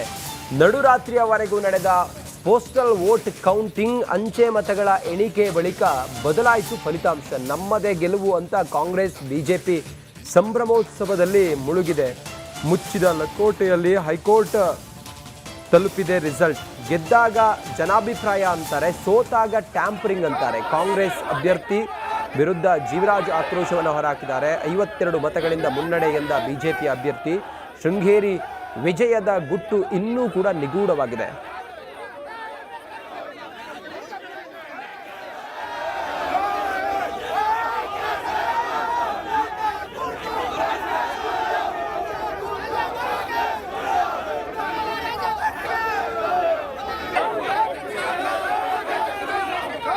ಏನು ಇನ್ವ್ಯಾಲಿಡ್ ಅಂತೇಳಿ ಆಗ ತೆಗೆದಿತ್ತು, ಅದರಲ್ಲಿ ಡಿಕ್ಲರೇಷನ್ ಕಡಿಮೆ ಯಾವ್ಯಾವಕ್ಕಿಲ್ಲ ಅಂತ ಹೇಳುವಂಥವನ್ನ ನೋಡಿ ಅವನ್ನ ಕೈ ಬಿಟ್ಟಿದ್ದಾರೆ. ಉಳಿದಿರುವಂತೆ ಅದರಲ್ಲಿ ಎಷ್ಟು ವ್ಯಾಲಿಡ್ ಬಂದಿದೆ ಅದನ್ನು ತಗೊಂಡು ಮತ್ತು ನನ್ನ ವ್ಯಾಲಿಡ್ ಎಷ್ಟಿದೆ ಮತ್ತು ನನ್ನ ಎದುರುಗಡೆ ಇದ್ದಂಥ ಅಭ್ಯರ್ಥಿದು ವ್ಯಾಲಿಡ್ ಎಷ್ಟಿದೆ ಅಷ್ಟನ್ನು ಲೆಕ್ಕಾಚಾರ ಮಾಡಿದಾಗ ಈಗಿನ ಪ್ರಕಾರ ನನಗೆ ಬಹುಮತ ಬರುತ್ತೆ. ಎಲೆಕ್ಷನ್ ಕಮಿಷನರಿಗೆ ಕಳಿಸ್ತೀವಿ, ಎಲೆಕ್ಷನ್ ಕಮಿಷನರಿಂದ ಮುಂದೆ ನಿರ್ಧಾರ ಮಾಡ್ತೀವಿ ಅಂತೇಳಿ ಹೇಳಿದ್ದಾರೆ. ಹಾಗಾಗಿ ನಾನು ಆದೇಶವನ್ನು ಎದುರು ನೋಡ್ತೇನೆ. ಮತ್ತು ಅವತ್ತು 2023 ಮೇ 13 ಸಂಜೆ ನಾವೇನು ಅರ್ಜಿ ಕೊಟ್ಟಿದ್ವಿ, ಇನ್ವ್ಯಾಲಿಡ್ ವೋಟ್ಗಳನ್ನು ವ್ಯಾಲಿಡ್ ಮಾಡಿದ್ದೀರಿ ಅಂಥೇಳಿ, ಮತ್ತು ಈ 3 ವರ್ಷಗಳ ಸತತ ನಾನು ಏನು ಹೋರಾಟ ಮಾಡಿದ್ದೆ ಆ ಹೋರಾಟಕ್ಕೆ ಜಯ ಸಿಕ್ಕಿದೆ ಅಂಥೇಳಿ ನಾನು ಭಾವಿಸ್ತೀನಿ. ಈಗ ಆ ಅಂಕಿಅಂಶಗಳನ್ನು ಇದನ್ನೆಲ್ಲ ಇನ್ನು ಪೂರ್ಣ ಪ್ರಮಾಣದಲ್ಲಿ ಅವ್ರು ಕೊಡ್ತಾರೆ. ಈಗಿನ ಪ್ರಕಾರದಲ್ಲಿ ನಮಗೆ ಬಹುಮತ ಆಗುತ್ತೆ. ಏನು ಇನ್ವ್ಯಾಲಿಡ್ ಅಂತೇಳಿ ಹಿಂದೆ ಏನು ಬಂಡಲ್ ಮಾಡಿದ್ರು, ರಾಜೇಗೌಡ ಇಷ್ಟು ಮತ್ತು ಜೀವರಾಜ್ ಇಷ್ಟು ಇನ್ನೊಂದಿಷ್ಟು ಅಂತ ಪ್ರತಿ ಒಂದು ರೌಂಡ್ ವೈಸು ಎಣಿಕೆ ಮಾಡಿ ಬಂಡ್ಲು ಮಾಡಿ ಇಟ್ಟಿದ್ರು. ಆ ಬಂಡ್ಲುಗಳನ್ನೇ ಏನು ಅವರೆಲ್ಲರೂ ಎಲ್ಲ ಇಂಡಿಪೆಂಡೆಂಟ್ ಕ್ಯಾಂಡಿಡೇಟ್ಗಳು, ಏಜೆಂಟು ಸಂಪೂರ್ಣ ಪರಿಶೀಲನೆ ಮಾಡಿ ಬಂಡ್ಲು ಮಾಡಿದ್ದಾರೆ. ಆ ಬಂಡ್ಲುಗಳನ್ನ ತೆಗೆದುಬಿಟ್ಟು ಬಂಡ್ಲನ್ನೇ ಟ್ಯಾಂಪರಿಂಗ್ ಮಾಡಿದ್ದಾರೆ. ಅಂದರೆ ಅದ್ರ ಮೇಲೆ ಈಗ ನನಗೆ ಟಿ ಡಿ ರಾಜೇಗೌಡ ಅಂತ ಓಟ್ ಹಾಕಿದ್ದಾರೆ, ಸಿಂಗಲ್ ಓಟ್. ಅದಕ್ಕೆ ಯಾರಿಗೆ ಇನ್ನೊಂದಕ್ಕೆ ಟಿಕ್ ಮಾಡಿದ್ದಾರೆ, ರೈಟ್ ಮಾರ್ಕ್. ಅದು ಒಂದೇ ಪೆನ್ನಲ್ಲಿ ಬೇರೆ ಥರ ಮಾಡಿದ್ದಾರೆ. ಆ ಮಾರ್ಕ್ ಮಾಡಿದ್ದನ್ನು ಟ್ಯಾಲಿ ಆಗ್ತಾಯಿಲ್ಲ. ಬೇರೆ ಇಂಕನ್ನು ಬೇರೆ ಇಂಕನ್ನು ಬಳಸಿದ್ದಾರೆ. ಅದು ಕ್ಲೀನಾಗಿ ಕಾಣ್ತಾ ಉಂಟು ನೋಡಿದಾಗ. ಇನ್ವಾಲ್ವ್ ಮಾಡಿರೋದು ನಾವು 158. ಇದು ವಿವಾದ ಯಾಕಾಯಿತು, ಏನಾಯಿತು, ಏನು ಕತೆ, ಕೋರ್ಟ್ ಯಾಕೆ ಹೋಯಿತು ಅಂತೇಳಿ ಎಲ್ಲ ನೋಡ್ತಾ ಹೋದರೆ, ಶೃಂಗೇರಿ ವಿಧಾನಸಭಾ ಕ್ಷೇತ್ರದ ಎಲೆಕ್ಷನ್ 2023 ಆಯ್ತಲ್ಲ, ಕೇವಲ ಸಾರ್ವತ್ರಿಕ ಚುನಾವಣೆಯಲ್ಲಿ ಶೃಂಗೇರಿ ವಿಧಾನಸಭಾ ಕ್ಷೇತ್ರ ಕೂಡ ಒಂದು. ಅದರಲ್ಲಿ ಗೆದ್ದಿರುವಂಥ ರಾಜೇಗೌಡರು, ಕಾಂಗ್ರೆಸ್ನಿಂದ ಗೆದ್ದಿರುವಂಥ ರಾಜೇಗೌಡರು 209 ಮತಗಳ ಅಂತರದಲ್ಲಿ ಗೆಲ್ತಾರೆ. ಅಲ್ಲಿ ಪೋಸ್ಟಲ್ ವೋಟ್ ಇರೋದು, ಅಂಚೆ ಮತಗಳಿರೋದು 1811. ಅದರಲ್ಲಿ 279 ಮತಗಳು ತಿರಸ್ಕಾರ ಆಗಿದೆ ಅನ್ನೋದು ಬಿಜೆಪಿಯ ಅಭ್ಯರ್ಥಿ ಜೀವರಾಜ್ ಅವರ ಆರೋಪ ಆಗಿತ್ತು. ಹೀಗಾಗಿ ಅಲ್ಲಿ ಕೋರ್ಟ್ ಮೊರೆ ಹೋಗ್ತಾರೆ. ಈಗ ಮತ್ತೆ ಮರು ಎಣಿಕೆ, ಅದು ಅಂಚೆ ಮತಗಳ ಮರು ಎಣಿಕೆ ಅನ್ನೋದು ಕೋರ್ಟ್ ತೀರ್ಪು ಕೊಡುತ್ತೆ. ನಿನ್ನೆ ಮರು ಎಣಿಕೆ ಆಗಿದೆ. ಆಗ ಹಿಂಗಾಗಿದೆ, ನಾನು ಗೆದ್ದಿದ್ದೀನಿ ಅಂತೇಳಿ ಜೀವರಾಜ್ ಅವರ ವಿಚಾರ. ಎಸ್, ರಿಸಲ್ಟ್ ಫೈನಲ್ ಏನಾಗುತ್ತೆ ಅನ್ನೋದನ್ನು ನೋಡಬೇಕಾಗಿದೆ. ಚೇತನ್ ಪದ್ಮಶಾಲಿ ಸಂಪರ್ಕದಲ್ಲಿದ್ದಾರೆ, ದೂರವಾಣಿ ಸಂಪರ್ಕದಲ್ಲಿ ನಮ್ಮ ಪ್ರತಿನಿಧಿ. ಚೇತನ್ನ, ಹೇಗಿದೆ ಗ್ರೌಂಡ್, ಹೇಗಿದೆ, ಯಾವ ರೀತಿ ವೋಟಿಂಗ್ ಆಯಿತು, ಮತ್ತು ಯಾವ ರೀತಿಯ ಬದಲಾವಣೆಗಳನ್ನು ನಿರೀಕ್ಷೆ ಮಾಡ್ಬೋದು, ಏನು ಕತೆ? Chetan, over to you.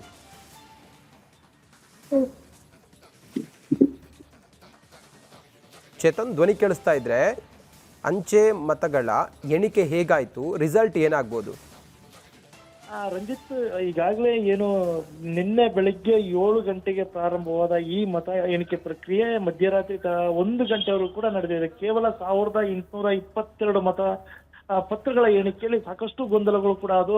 ಅದರಲ್ಲಿ ಇನ್ನು ಪ್ರಾರಂಭದಲ್ಲಿ ಏನೋ ಕಳೆದ 2023ರಲ್ಲಿ 1822ರಲ್ಲಿ 279 ಮತಗಳನ್ನ ಇನ್ವ್ಯಾಲಿಡ್ ಅಂತ ಮಾಡಲಾಗಿತ್ತು. ಅಂದ್ರೆ ಕೆಲವೊಂದು ಕಾರಣಗಳಿತ್ತು. ಅಂದ್ರೆ ಕಳಿಸುವಂತ ಸಂದರ್ಭದಲ್ಲಿ ಡಿಕ್ಲರೇಷನ್ ಸರಿ ಇಲ್ಲ, ಮತ್ತೆ ಕೆಲವೊಂದು ವಿಚಾರಗಳನ್ನ ಇಟ್ಟು ಅದನ್ನ 279 ಮತಗಳನ್ನ ಇನ್ವ್ಯಾಲಿಡ್ ಮಾಡಲಾಗಿತ್ತು.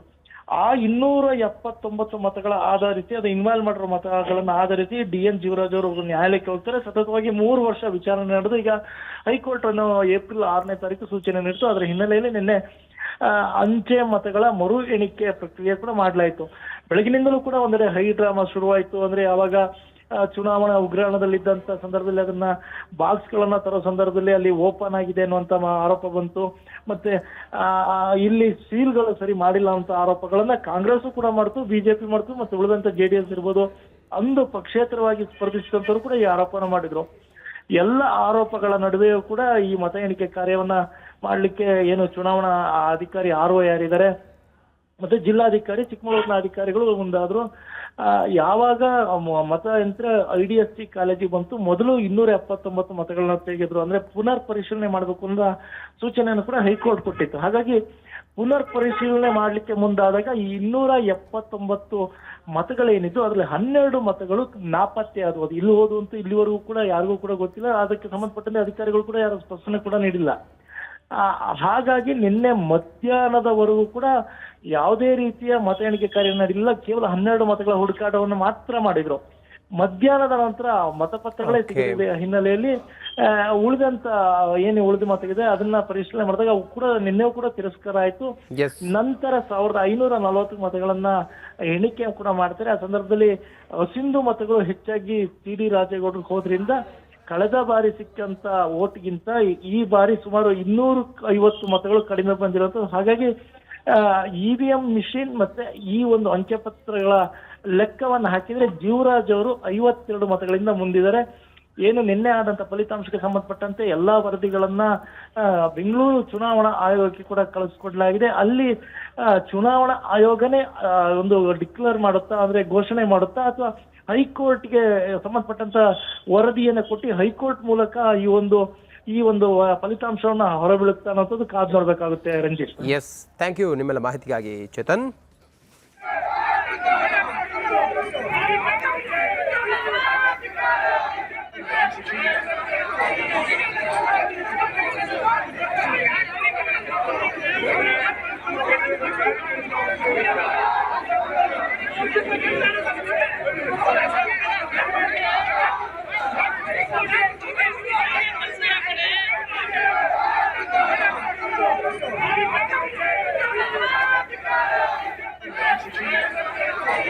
ಶೃಂಗೇರಿ ವಿಧಾನಸಭಾ ಕ್ಷೇತ್ರದ ಅಂಚೆ ಮತಗಳ ಎಣಿಕೆ ನಿನ್ನೆ ಬೆಳಿಗ್ಗೆ ಆರಂಭವಾದರೆ ರಾತ್ರಿ 1 ಗಂಟೆವರೆಗೂ ಕೂಡ ಏನೇನು ಗೊಂದಲ ಆಯಿತು ಅನ್ನೋದನ್ನು ತಾವು ನೋಡ್ತಾ ಇದ್ದೀರಿ. ಇದು ಅಂಚೆ ಮತಗಳ ಎಣಿಕೆಯಲ್ಲಿ ಉಂಟಾದಂಥ ಗೊಂದಲ. 2023ರಲ್ಲಿ ಮತದಾನ ನಡೆದು ಫಲಿತಾಂಶ ಬಂದು ರಾಜೇಗೌಡರು ಕ್ಷೇತ್ರದ ಶಾಸಕರಾಗಿ, ಆ ನಂತರ ಜೀವರಾಜ್ ಅವರು BJPಯಿಂದ ಪರಾಜಿತ ಅಭ್ಯರ್ಥಿ 209 ಮತಗಳ ಅಂತರದಲ್ಲಿ ಸೋತ ಜೀವರಾಜ್ ಅವರು ಕೋರ್ಟ್ ಮೊರೆ ಹೋಗಿದ್ರು. ಅಂಚೆ ಮತಗಳಲ್ಲಿ ಇಲ್ಲಿ ಗೊಂದಲ ಆಗಿದೆ. 296 ಮತಗಳು ಇಲ್ಲಿ ಅದು ವ್ಯಾಲಿಡ್ ಆಗಿಲ್ಲ ಅನ್ನೋ ರೀತಿಯಲ್ಲಿ ಅವರು ಕೋರ್ಟ್ ಮೊರೆ ಹೋಗಿದ್ರು. ಕೋರ್ಟ್ನಲ್ಲಿ ನಿರಂತರವಾಗಿ ವಿಚಾರಣೆ ಮತ್ತೊಂದು ಮಗದೊಂದಾದ ನಂತರ ಅಗೈನ್ ಈಗ ಮತ್ತೆ ಪೋಸ್ಟಲ್ ವೋಟ್ಗಳನ್ನು ಮತ್ತೆ ಮರು ಎಣಿಕೆ ಮಾಡಬೇಕು ಅನ್ನುವಂಥ ಆದೇಶ ಬರುತ್ತೆ.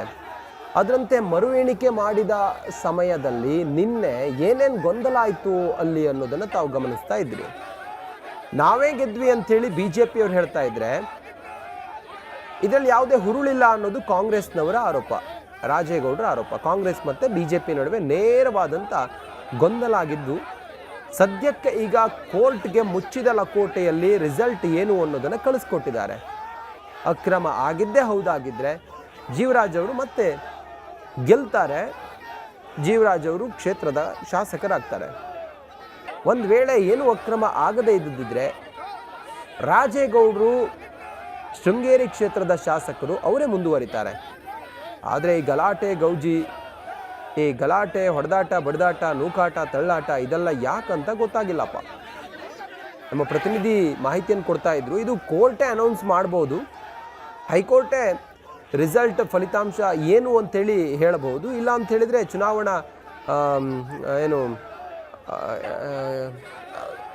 ಇಲ್ಲ ಅಂತ ಹೇಳಿದರೆ ಎಲೆಕ್ಷನ್ ಕಮಿಷನ್ ಇದನ್ನು ಅನೌನ್ಸ್ ಮಾಡ್ಬೋದು ಅನ್ನೋದನ್ನು ಹೇಳ್ತಾ ಇದ್ರು.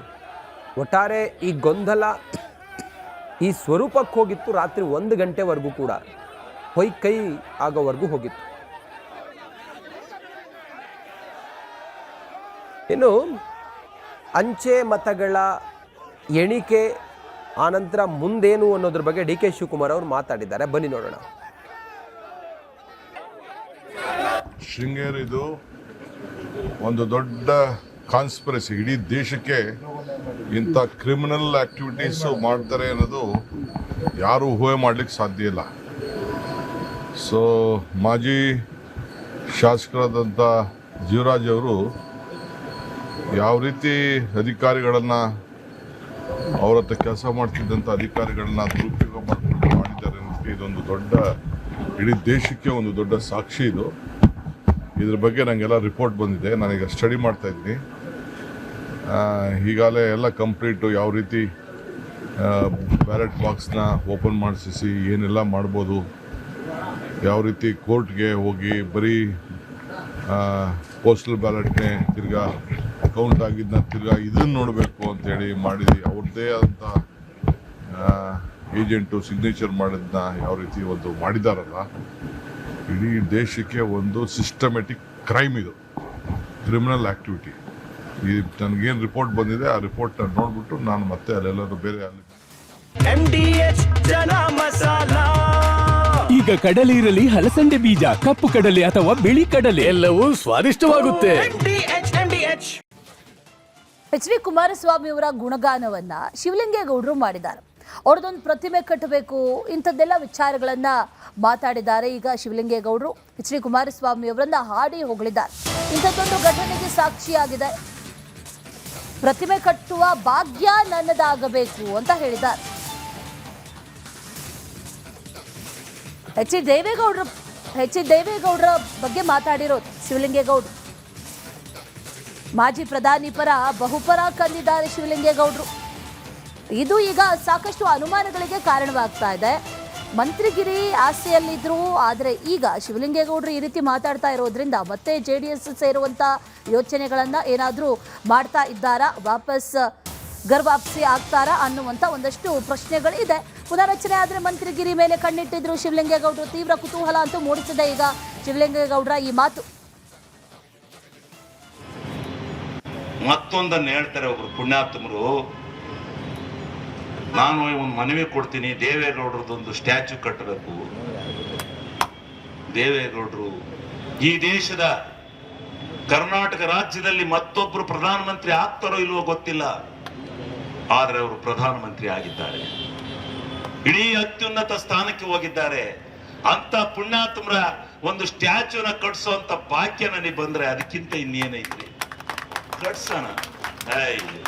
ಇವ್ರ ಹತ್ರ ಅರ್ಜಿ ತಗೊಂಡು ಕಟ್ಬೇಕಲ್ಲ, ನಾನು ಆ ಸಮಯ ಬಂದಿಲ್ಲ, ಇನ್ನೂ ಸಮಯ ಕಾಲ ಕೂಡಿ ಬಂದಾಗ ಅದು ತಾನಾಗಿ ನಾನು ಬೇಡ ಅಂದ್ರೂ ದೇವೇಗೌಡರ ಸ್ಟ್ಯಾಚ್ಯೂನ ವಿಧಾನಸೌಧ ಮುಂದೆ ಕಟ್ಟೋದನ್ನ ನಿಲ್ಸಕ್ಕಾಗತ್ತೆ ಅಂದ್ರಿ, ಅವರ ಎತ್ತರಕ್ಕೆ ಬೆಳೆದೋಗಿದ್ದಾರೆ. ಈ ದೇಶದ ಅತ್ಯುನ್ನತ ಕುರ್ಚಿ ಕೂತು ಬಂದಿದ್ದಾರೆ. ರಾಜಕೀಯದಲ್ಲಿ ನಮಗೆ ವಯಸ್ಸು ಇದೆ, ಭಿನ್ನಾಭಿಪ್ರಾಯಗಳಿರುತ್ತೆ. ಆ ಭಿನ್ನಾಭಿಪ್ರಾಯಗಳಿಂದ ಇನ್ನೊಂದು ಕಡೆ ಹೋಗಿ ನಾವೇನೋ ಆಗಿರ್ಬಹುದು, ಅದು ರಾಜಕೀಯ ಸಿದ್ಧಾಂತ. ಆದ್ರೆ ನಾನು ಯಾರಿಗೂ ಮೋಸ ಮಾಡಿ ಹೋಗಿಲ್ಲ, ಹೇಳಿ ಹೋಗಿದ್ದೇನೆ. ಇಲ್ಲ, ನನಗೆ ನನ್ನ ಕ್ಷೇತ್ರದ ಜನತೆಯ ಭಾವನೆ ಮುಖ್ಯ.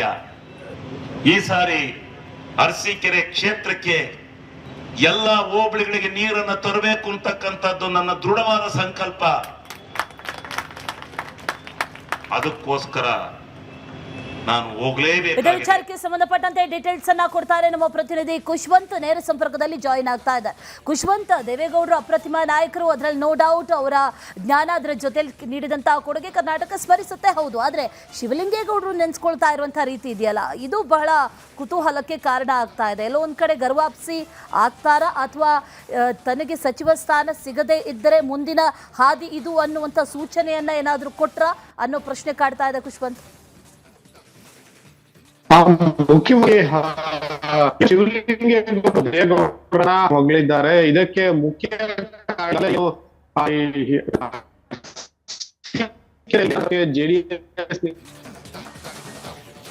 ಆಲ್ ರೈಟ್, ಸಂಪರ್ಕ ಸಾಧ್ಯ ಆಗಿಲ್ಲ. ಈಗಾಗಲೇ ಶಿವಲಿಂಗೇಗೌಡರು ಮಾತಾಡಿದ್ದನ್ನು ಗಮನಿಸಿದ್ವಿ. ದೇವೇಗೌಡರ ಗುಣಗಾನವನ್ನು ಮಾಡಿರೋದೊಂದು ಕಡೆ ಆದರೆ, ಅವರ ಸ್ಟ್ಯಾಚ್ಯೂ ಕಟ್ಟುವಂಥ ಭಾಗ್ಯ ನನ್ನದಾಗಲಿ, ಅದು ವಿಧಾನಸೌಧದ ಮುಂದೆ ಕಟ್ಟುವಂಥ ಭಾಗ್ಯ ನನ್ನದಾದರೆ ನಾನು ಯಾರು ಪರ್ಮಿಷನ್ ಯಾಕೆ ಕೇಳಬೇಕು ಅನ್ನುವಂಥ ರೀತಿಯಲ್ಲಿ ಶಿವಲಿಂಗೇಗೌಡರು ಮಾತಾಡಿರೋದು. ಇವರು ಈ ಮಾತಿದೆಯಲ್ಲ ಬಹಳ ಕುತೂಹಲಕ್ಕೆ ಕಾರಣ ಆಗ್ತಾ ಇದೆ. ಒಂದಷ್ಟು ಮೆಸೇಜ್ಗಳಂತೂ ಆ ಮಾತಲ್ಲಿ ಇದೆ ಅನ್ನುವಂಥದ್ದಂತೂ ಪಕ್ಕ. ಆದರೆ ಅದು ಅಸಲಿಗೆ ಏನು ಹಾಗಾದರೆ ರಾಜಕೀಯವಾಗಿ ಯಾವ ಸ್ವರೂಪವನ್ನು ಪಡೆದುಕೊಳ್ಳುತ್ತೆ ಮುಂದಿನ ದಿನಗಳಲ್ಲಿ ಅನ್ನುವಂಥ ಪ್ರಶ್ನೆ ಅಂತೂ ಸದ್ಯಕ್ಕಿದೆ. ಮತ್ತೇನಾದರೂ JDS ಕಡೆಗೆ ಹೋಗುವಂತಹ ಯೋಚನೆಗಳನ್ನು ನಿರ್ಧಾರಗಳನ್ನು ಮಾಡಿದ್ದಿದೆಯಾ ಅನ್ನೋ ಪ್ರಶ್ನೆ. ಯಾಕಂದರೆ ಇಲ್ಲಿ ಕಾಂಗ್ರೆಸ್ನಲ್ಲಿ ಬಂದಂಥ ರಿಪೋರ್ಟ್ ಪ್ರಕಾರ ಈಗಾಗಲೇ ಮತ್ತೆ ಸಚಿವ ಸಂಪುಟ ಪುನರಚನೆ ಆದಂಥ ಸಂದರ್ಭದಲ್ಲಿ ಒಂದಷ್ಟು ಹಿರಿಯ ನಾಯಕರಿಗೆ ನೀಡೋದಿಲ್ಲ ಮಂತ್ರಿಗಿರಿ ಅನ್ನುವಂಥ ರಿಪೋರ್ಟ್ ಇದೆ. ಹಾಗಾಗಿ ಶಿವಲಿಂಗೇಗೌಡರು ತಮಗೇನಾದರೂ ಮಂತ್ರಿ ಸ್ಥಾನ ಸಿಗದೇ ಇದ್ದಂಥ ಸಂದರ್ಭದಲ್ಲಿ ಮುಂದೆ ಯಾವ ಹೆಜ್ಜೆ ಇಡ್ತಾರೆ ಅನ್ನುವಂಥ ಪ್ರಶ್ನೆ ಸದ್ಯಕ್ಕಿತ್ತು. ಅವ್ರ ಮಾತೇ ಒಂದಷ್ಟು ಸೂಚನೆಗಳನ್ನು ಕೊಡ್ತಾ ಇದೆ.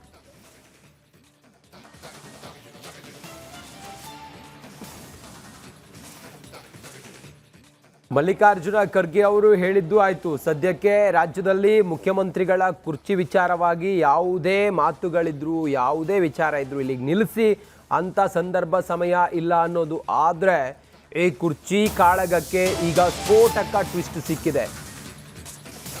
ಏನದು ಟ್ವಿಸ್ಟ್ ಅಂಥೇಳಿ ನಾವು ಹೇಳ್ತಾ ಹೋಗ್ತೀವಿ. ಈಗ ಸಾಧನಾ ಸಮಾವೇಶಕ್ಕೆ CM ಸಿದ್ದರಾಮಯ್ಯ ಪ್ಲಾನ್ ಮಾಡಿದ್ದಾರೆ. ಇದೇ ತಿಂಗಳು ಬೃಹತ್ ಸಾಧನಾ ಸಮಾವೇಶ ಸಿದ್ದರಾಮಯ್ಯ ಮಾಡ್ತಾರೆ. ಮೇ 20ನೇ ತಾರೀಕಿಗೆ ತುಮಕೂರಿನಲ್ಲಿ ಬೃಹತ್ ಸಾಧನಾ ಸಮಾವೇಶ. ಸರ್ಕಾರಿ ಜೂನಿಯರ್ ಕಾಲೇಜು ಮೈದಾನದಲ್ಲಿ ಸಾಧನಾ ಸಮಾವೇಶ ಕಾರ್ಯಕ್ರಮ. ಸಕಲ ಸಿದ್ಧತೆಗಳನ್ನು ಕೈಗೊಳ್ಳುವಂತೆ ಜಿಲ್ಲಾಡಳಿತಕ್ಕೆ ಸೂಚನೆಯನ್ನು ನೀಡಿದ್ದಾರೆ. ಇಲ್ಲಿವರೆಗೂ ಏನು ಸಾಧನೆ ಮಾಡಿದ್ವಿ ಅನ್ನುವಂಥ ಎಲ್ಲ ಸಾಧನೆಗಳನ್ನು ಜನರ ಮುಂದೆ ಇಡುವಂಥ ಸಾಧನಾ ಸಮಾವೇಶ ಮೇ 25 ತಾರೀಕು. ಶಕ್ತಿ ಪ್ರದರ್ಶನವ ಏನು ಎತ್ತ ಅನ್ನೋದನ್ನು ಸಿದ್ದರಾಮಯ್ಯನವರೇ ಹೇಳಬೇಕಾಗಿದೆ. ಈ ಸಂದರ್ಭಕ್ಕೆ ಇಲ್ಲಿವರೆಗೆ ನಾನೇನೇನು ಮಾಡಿದ್ದೀನಿ, ನನ್ನನ್ನು ಒಂದು ವೇಳೆ ಬದಲಾಯಿಸುವಂಥ ಪರಿಸ್ಥಿತಿ ಬಂದರೆ ಅದು ಏನಾಗಬಹುದು ಅನ್ನೋ ರೀತಿಯಲ್ಲಿ ಸಂದೇಶವನ್ನು ರವಾನಿಸುವಂತಹ ಸಾಧನಾ ಸಮಾವೇಶವ ಗೊತ್ತಿಲ್ಲ. ಕಾಂಗ್ರೆಸ್ನಲ್ಲಿ ನಾಯಕತ್ವ ಬದಲಾವಣೆ ಇಲ್ವಾ? CM ಆಗಿ ಸಿದ್ದರಾಮಯ್ಯನವರೇ ಮುಂದುವರಿತಾರಾ? ಮೇ ಕ್ರಾಂತಿ ಹೇಳಿಕೆ ಬೆನ್ನಲ್ಲೇ ಸಾಧನಾ ಸಮಾವೇಶ. ಏನು ಸಂದೇಶ ಹೋಗ್ತಿದೆ? ಮೇ ಕ್ರಾಂತಿಯ ನಿರೀಕ್ಷೆಯಲ್ಲಿದ್ದ DCM DK ಶಿವಕುಮಾರ್ ಅವರ ಬಣ. ಆದರೆ ಸಾಧನಾ ಸಮಾವೇಶಕ್ಕೆ ಸಿದ್ದರಾಮಯ್ಯನವರು ಮುಂದಾಗಿದ್ದಾರೆ. ಮೌನವಾಗಿದ್ದ ಸಿದ್ದರಾಮಯ್ಯ ಸಾಧನಾ ಸಮಾವೇಶವನ್ನು ದಿಢೀರಂತೇಳಿ ಮಾಡಿದ್ದು ಯಾಕೆ? ಚುನಾವಣೆಗೆ ಇನ್ನೂ ಹೆಚ್ಚು ಕಮ್ಮಿ 2 ವರ್ಷ ಇದ್ದಾವೆ. ಹೀಗಿರುವಾಗ ಸಿದ್ದರಾಮಯ್ಯನವರು ಈ ಹೊತ್ತಿಗೆ ಸಾಧನಾ ಸಮಾವೇಶವನ್ನು ಮಾಡುವ ಮೂಲಕ ಏನನ್ನ ಹೇಳೋದಕ್ಕೆ ಹೊರಟರು ಸಿದ್ದರಾಮಯ್ಯ? ಇದೆಲ್ಲವೂ ಈಗಿರುವಂಥ ಪ್ರಶ್ನೆಗಳು. ನೋಡಿ ಅಶ್ವಿನಿ, ಮೇ ಕ್ರಾಂತಿ ಆಗುತ್ತೆ 15ರ ನಂತರ. DK ಶಿವಕುಮಾರ್ ಅವರು ಗುಡ್ ನ್ಯೂಸನ್ನು ಕೊಡ್ತಾರೆ ಅಂಥೇಳಿ ಅವರ ಬಳಗ ಎಲ್ಲ ಅಂದ್ಕೊಂಡಿತ್ತು, ಹೇಳಿದ್ರು. ಡೆಲ್ಲಿಗೆ ಹೋದರು. DK ಶಿವಕುಮಾರ್, DK ಸುರೇಶ್ ಅವರು ವಾಪಸ್ ಬಂದರು. ಮಲ್ಲಿಕಾರ್ಜುನ ಖರ್ಗೆ ಅವರು ನಾಯಕತ್ವದ ಬದಲಾವಣೆ ಇಲ್ಲ ಅಂತ ಹೇಳಿದರು. ಇದೆಲ್ಲದರ ನಡುವೆ ಸಿದ್ದರಾಮಯ್ಯನವರು ಈಗ ಸಾಧನಾ ಸಮಾವೇಶ. ಮಲ್ಲಿಕಾರ್ಜುನ ಖರ್ಗೆ ಅವರು ನನಗೆ ಹೇಳಿದ್ದಾರೆ CM ಬದಲಾವಣೆ ಮಾಡೋ ಪ್ರಶ್ನೆ ಇಲ್ಲ. CM ಆರ್ಥಿಕ ಸಲಹೆಗಾರ ಬಸವರಾಜ ರಾಯರೆಡ್ಡಿ ಹೇಳಿಕೆ ಕೊಟ್ಟಿದ್ದಾರೆ. ಸದ್ಯದ ಪರಿಸ್ಥಿತಿಯಲ್ಲಿ CM ಬದಲಾವಣೆ ಇಲ್ಲ ಎಂದಿದ್ದಾರೆ. ಹಾಗೇನಾದರೂ ಆದರೆ ರಾಹುಲ್ ಗಾಂಧಿಯೇ ತೀರ್ಮಾನ ಮಾಡ್ತಾರೆ. ರಿಪಬ್ಲಿಕ್ ಕನ್ನಡದಲ್ಲಿ ಬಸವರಾಜ ರಾಯರೆಡ್ಡಿ ಎಕ್ಸ್ಕ್ಲೂಸಿವ್ ಆಗಿ ಮಾತನಾಡ್ತಾ ಈ ಮಾತನ್ನು ಹೇಳಿದ್ದಾರೆ. ರಾಜ್ಯದ ವಿಚಾರದಲ್ಲೂ ಕೂಡ ಅನೇಕ ಗೊಂದಲಗಳು ಅನಾವಶ್ಯಕವಾಗಿ ಸೃಷ್ಟಿಯಾಗ್ತಾ ಇದೆ. ಅದರಲ್ಲಿ ನಮ್ಮ ಪಕ್ಷದ ಕೆಲವು ಮುಖಂಡರು, ಶಾಸಕರು ಅನಾವಶ್ಯಕವಾಗಿ ಸರ್ಕಾರದಲ್ಲಿ ಮುಖ್ಯಮಂತ್ರಿಗಳ ಬದಲಾವಣೆ ಆಗ್ತಾರೆ, ಮಂತ್ರಿಮಂಡಲದ ವಿಸ್ತರಣೆ ಬಗ್ಗೆ ಹೀಗೆಲ್ಲ ಮಾತನಾಡ್ತಾರೆ. ಇದಕ್ಕೊಂದು ನೀವು ಅಂತಿಮವಾದಂಥ ತೆರೆ ಎಳಿಬೇಕು ಅಂತ ಹೇಳಿದ್ದು ನಿಜ. ಅದಕ್ಕೆ ಅವರು ಸ್ಪಷ್ಟಪಡಿಸಿದ್ದಾರೆ. ಈಗಾಗಲೇ ನೋಡಿಯಪ್ಪ, ಸಿದ್ದರಾಮಯ್ಯನವ್ರನ್ನ ನಾವು ಮುಖ್ಯಮಂತ್ರಿಯಾಗಿ ಆಯ್ಕೆ ಮಾಡಿದ್ದೀವಿ. ಈ ಸದ್ಯದ ಪರಿಸ್ಥಿತಿಯಲ್ಲಿ ನಾವು ಮುಖ್ಯಮಂತ್ರಿ ಸಿದ್ದರಾಮಯ್ಯನವ್ರನ್ನ ಬದಲಾವಣೆ ಮಾಡುವ ಪ್ರಶ್ನೆ ಇಲ್ಲ ಅಂತಲೇ ಹೇಳಿದ್ದಾರೆ. ಹಾಗೇನಾದರೂ ಇದ್ದಲ್ಲಿ ಮೊನ್ನೆ ಅವರೇ ಪತ್ರಿಕೆಯಲ್ಲಿ ಹೇಳಿದಾರಲ್ಲ, ಖರ್ಗೆ ಅವರು, ರಾಹುಲ್ ಗಾಂಧಿಯವರು, ಸೋನಿಯಾ ಗಾಂಧಿಯವರು ಕೂಡಿ ತೀರ್ಮಾನ ತೆಗೆದುಕೊಳ್ತೇವೆ, ಶಾಸಕರ ಅಭಿಪ್ರಾಯವನ್ನು ಪಡಿತೇವೆ ಅನ್ನೋಂಥ ಮಾತನ್ನು ಹೇಳಿದ್ದಾರೆ. ನಮ್ಮ ರಾಜ್ಯದ ವಿಚಾರದಲ್ಲೂ ಕೂಡ ಅನೇಕ ಗೊಂದಲಗಳು ಅನಾವಶ್ಯಕವಾಗಿ ಸೃಷ್ಟಿ ಆಗ್ತಾ ಇದೆ. ಅದರಲ್ಲಿ ನಮ್ಮ ಪಕ್ಷದ ಕೆಲವು ಮುಖಂಡರು, ನಮ್ಮ ಪ್ರತಿನಿಧಿ ಹನುಮಂತು ಇದ್ದಾರೆ ಈ ಕುರಿತಾಗಿ ನೇರ ಸಂಪರ್ಕದಲ್ಲಿ ಮಾಹಿತಿಯನ್ನು ಕೊಡೋದಕ್ಕೆ. ಹನುಮಂತು, ಬಸವರಾಜ ರಾಯರೆಡ್ಡಿ ಅವರು ಯಾವಾಗಲೂ ಕೂಡ ಮುಖ್ಯಮಂತ್ರಿಗಳು ಬದಲಾಗ್ತಾರೆ ಅಂತೇಳಿ ಹೇಳೇ ಇಲ್ಲ. ಸದ್ಯ ಈಗ ಮಲ್ಲಿಕಾರ್ಜುನ್ ಖರ್ಗೆ ಅವರ ಈ ಮಾತನ್ನೆಲ್ಲ ಹೇಳಿ ಆದ ನಂತರ, ಯಾವುದೇ ಬದಲಾವಣೆ ಇಲ್ಲ ಅಂಥೇಳಿ ಎಲ್ಲ ಹೇಳಿ ಆದ ನಂತರ ಇವರಿಗೆಲ್ಲ ಮತ್ತಷ್ಟು ಶಕ್ತಿ ಬಂದಂಗಾಗಿದೆ. ಈಗ ಸದ್ಯಕ್ಕೆ ವಾಸ್ತವ ಹೇಗಿದೆ, ಗ್ರೌಂಡ್ ರಿಯಾಲಿಟಿ ಏನಿದೆ, ಬಸವರಾಜ ರಾಯರೆಡ್ಡಿ ಅವರು ಏನು ಹೇಳಿದ್ದಾರೆ, ಸಿದ್ದರಾಮಯ್ಯನವರು ಸಾಧನಾ ಸಮಾವೇಶ ಯಾವ ಉದ್ದೇಶಕ್ಕೆ, ಇದರ ಹಿಂದಿನ ಕಾರಣಗಳೇನು, ರಾಜಕೀಯವಾದಂಥ ಒಳ ಸುಳಿಗಳ ಬಗ್ಗೆ ವಿಶ್ಲೇಷಿಸೋದಾದರೆ ಹನುಮಂತು?